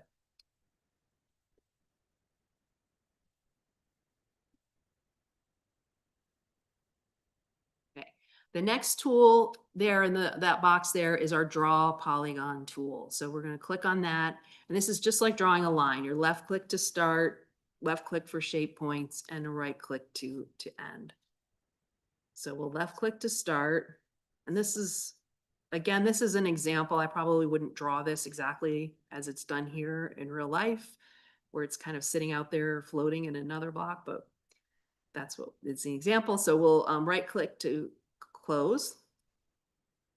We go back over to our panel. If you screw up and you want to redraw, you can hit that reset button and it will let you start over. We have to enter a name, but first I'm going to select from the list of different kinds of area landmarks what it is. And you can see there's a lot of different kinds of area landmarks you can choose from, but we're going to choose hospital/hospice and put in the name for that with the center hospice. Click commit. And thinks for a minute.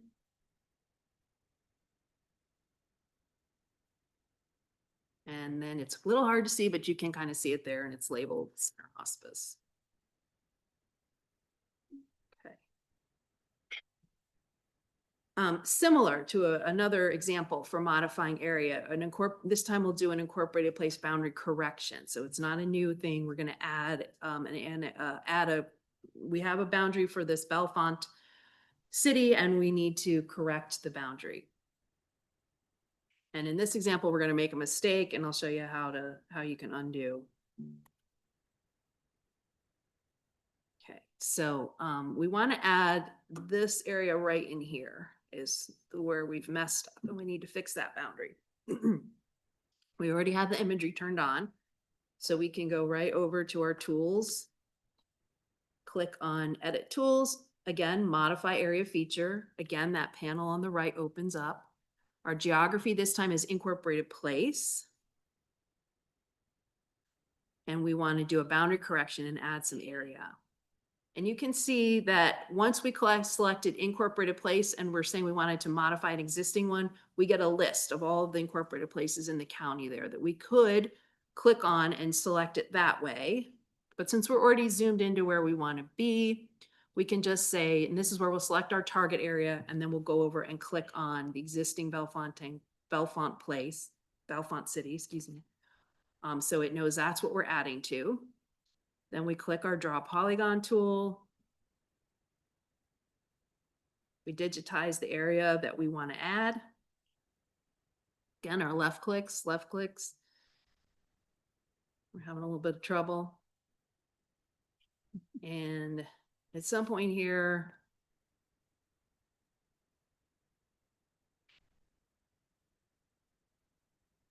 oh shoot, I right-clicked a little too early. That's not what I want to add.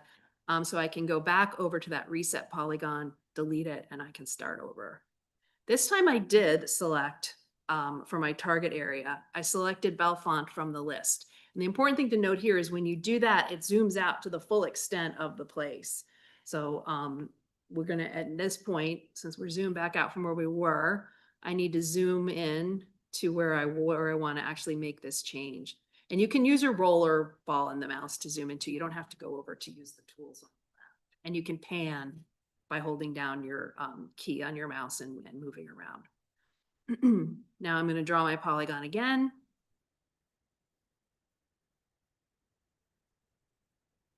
This time I'm going to digitize a little bit better. Follow that railroad there. I think that's a railroad. And as you're drawing, you can also be panning and zooming, which is nice. And you can overlap the area that you're adding to.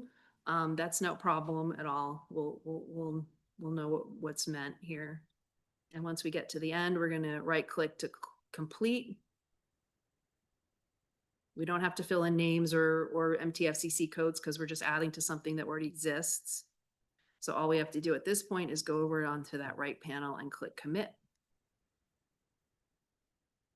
And again, you see the colors kind of change while it's thinking, while it's processing.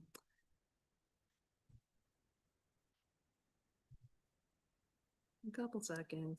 And then we can see that there's a change polygon there, that area that we added to Bellefonte City. So those are two examples of how to modify area. Check my time here. Okay. The next thing I'm just going to go through is if we want to flag an existing line. So we saw when we were adding linear features before, we could just check that box to say flag this as a must hold, the new line I'm adding. But in this case, we want to flag an existing edge or line. So the first thing we're going to do, oh, I've forgotten this one. Let's stop this for a second. We wanted to demonstrate how you could filter and use selection tools within the attribute table. So in this case, I've already identified a block that I know I want to work on because it's not going to work for me. And I already know the block ID. So I'm going to go to my prototype block shape file. I'm going to right click to open the attribute table. And you can see here, these are all the attributes of the block table. You can kind of see on the far right, there's that shape index that we include. You can't see the other ones, but they're there, block size indicator. And I can use my filter tool there, the little funnel, and go ahead and type in the block ID that I already knew from before, and do a search for that. And you can see there are different options: contains, starts with, that sort of thing, standard. And then once I do that, that block will come right to the top, filter out. There's our block size indicator. I can click on it and double click on it on the record, and it'll zoom me right to that block. So this block is kind of big. It's a little strange shaped. what I want to do here is I want to break this one block up into 4. And that red line, if you remember from the symbology, that red line down the middle actually is an ineligible. So that's not being held as a block boundary. Only the light blue lines are. But I want to make that a block boundary. That's actually a pretty good way to split this block. So I'm going to go over to my edit tools again. And I'm going to ultimately split this up into 4 blocks, this one block into 4, using different methods. Sorry, a little delay in the video here. I can tell you what I'm going to do. I'm going to extend this line to make a block here, and I'm also going to split it here. But let's start with the first step. We go to our feature flagging tool. And all we have to do is right click to select, or excuse me, left click to select that feature I want to flag. This pulls up. It's telling me right now it's ineligible, but the action I'm going to pick is put a must hold on it. And this is the same process you'd use if you wanted to put a do not hold on a line. So we click update, and now you can see that heavy blue line that's telling us that's a must hold. Now there's still the red line that shows us that it was ineligible originally. The next thing I want to do though is I want to break this up more. So I'm going to go back to my add linear feature tool like we did before, and I'm going to digitize another non-visible feature just because I want to break this up. So I right click to complete it. I have to select my MTFCC, which is the P001, non-visible. And I'm going to remember to check my box that says flag this as a must hold and commit. If I didn't check that box, I'd get that warning message again. So now I've split this block into 3 with this work, but I want to go a little farther, and I want to extend that feature there and intersect that. So I digitize another line. This is also a non-visible. So I'm going to give it the P001, flag it as a must hold, and commit. And now I've almost broken this up. My last problem though is this edge is not a planned hold. It's just one of those ones that's nothing, that's a null. So I'm going to use my selection tool to select that and flag it as a must hold. And now I've split it into 4 because these edges here that they're light blue, they are census planned holds. So the combination of our planned holds and your must holds is going to break this. Now we have 1, 2, 3, 4 blocks where we used to have one large one.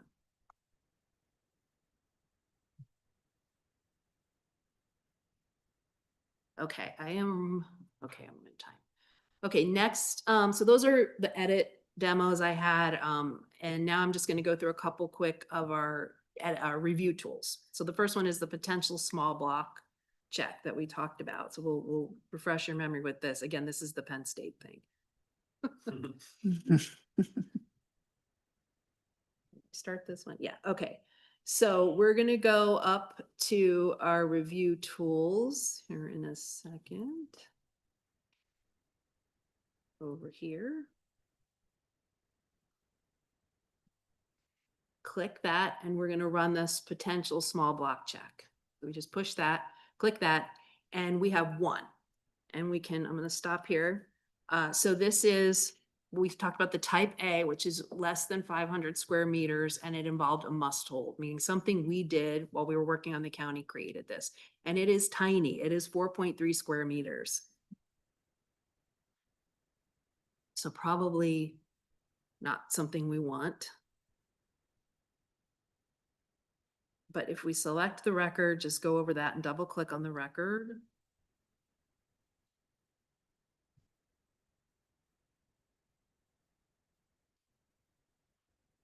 It'll zoom us right to that block, and it's so small. We need to zoom out a little bit to get the sense. And we can see that somehow when we digitize that one line, we created some weird little intersection with the other lines, and we have a very tiny block there that is in the middle of a street, really not something that's useful to anyone. So let's try to clean that up. We'll use our feature flagging tool, and we're going to select those segments and say, do not hold those as a block. We don't want that as a block. And we could stop there, but I'm a diligent digitizer, and I realized I didn't want to digitize that way at all. So I'm also going to go to my delete linear feature and select that little piece, and we're just going to delete it altogether. And so it's going to give you a warning, because a lot of times when you want to delete a linear feature, we need it for some other purpose. So this is just warning you that even though you're deleting it, we're going to have to review it at census to make sure we can actually delete it. In this case, we probably would actually delete it. So it's just warning you about that. And that if you really want to be careful, maybe you just put a do not hold on it, because if we end up keeping it, at least it wouldn't be held as a block boundary. But we did put a do not hold on it. And that is, even though it's disappeared from the map, that is still recorded in the file. So, so after we read this, we'll just click OK. Done at 12:31. So I'm going to wrap up after this. And it disappears. All right. If we run the potential small block check again, you can see the record disappeared. So we've cleaned all those up and we don't have any more left. So it is a dynamic tool. So I'm at 12:30, so I'll pass on the others, but the other two demos were just about the other review tools that I mentioned. You can click on block boundary review and boundary review tool, and you'll get a list of all the changes you made that you can click through, and it's going to zoom to you on the map to see what you've changed and if you need to do any cleanup. And then the last demo was just submitting, but that's really simple. I think we saw that button. Once you click on that submission to census, really nothing happens other than it tells you the county's locked. So it's no big loss in those demos, but. So I know it was a lot. Does anybody have any questions or concerns? Or if you are assigned a county, this demo was like running. If you are assigned to work on this, I told you be careful with that delete project. But as long as you're communicating with anyone else working in that county, it's a good idea. You can go in there and play around and then delete your work once you get comfortable with the tool, if you're going to use this tool. So that's a suggestion as well. And we have the guides. Oh, here's the resource slide I promised you. So there's a link to GUPSWeb here. The guide links are on there. And there's also links to the shapefiles, all the shapefiles you see in that layer legend, including those prototype block shapefiles. If you want to download them and look at them outside of the GUPSWeb tool, you can do that as well. So. Thank you. Thank you. I appreciate it. Well, thanks, everyone. Thank you, especially to our presenters coming from the Census Bureau, and for all of you for attending and attending online. And, we look forward to good work ahead with all of you in partnership. So, the reward for work is more work. That's right. Better coordinated work. Yes. Thanks, everybody. Thank you. Thank you too.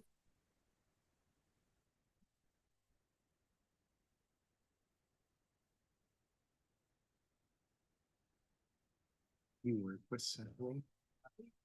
Yeah, a little bit. We sent them. Oh, good. Oh, good. Excellent. She said, don't talk to Chris. Sorry, just kidding.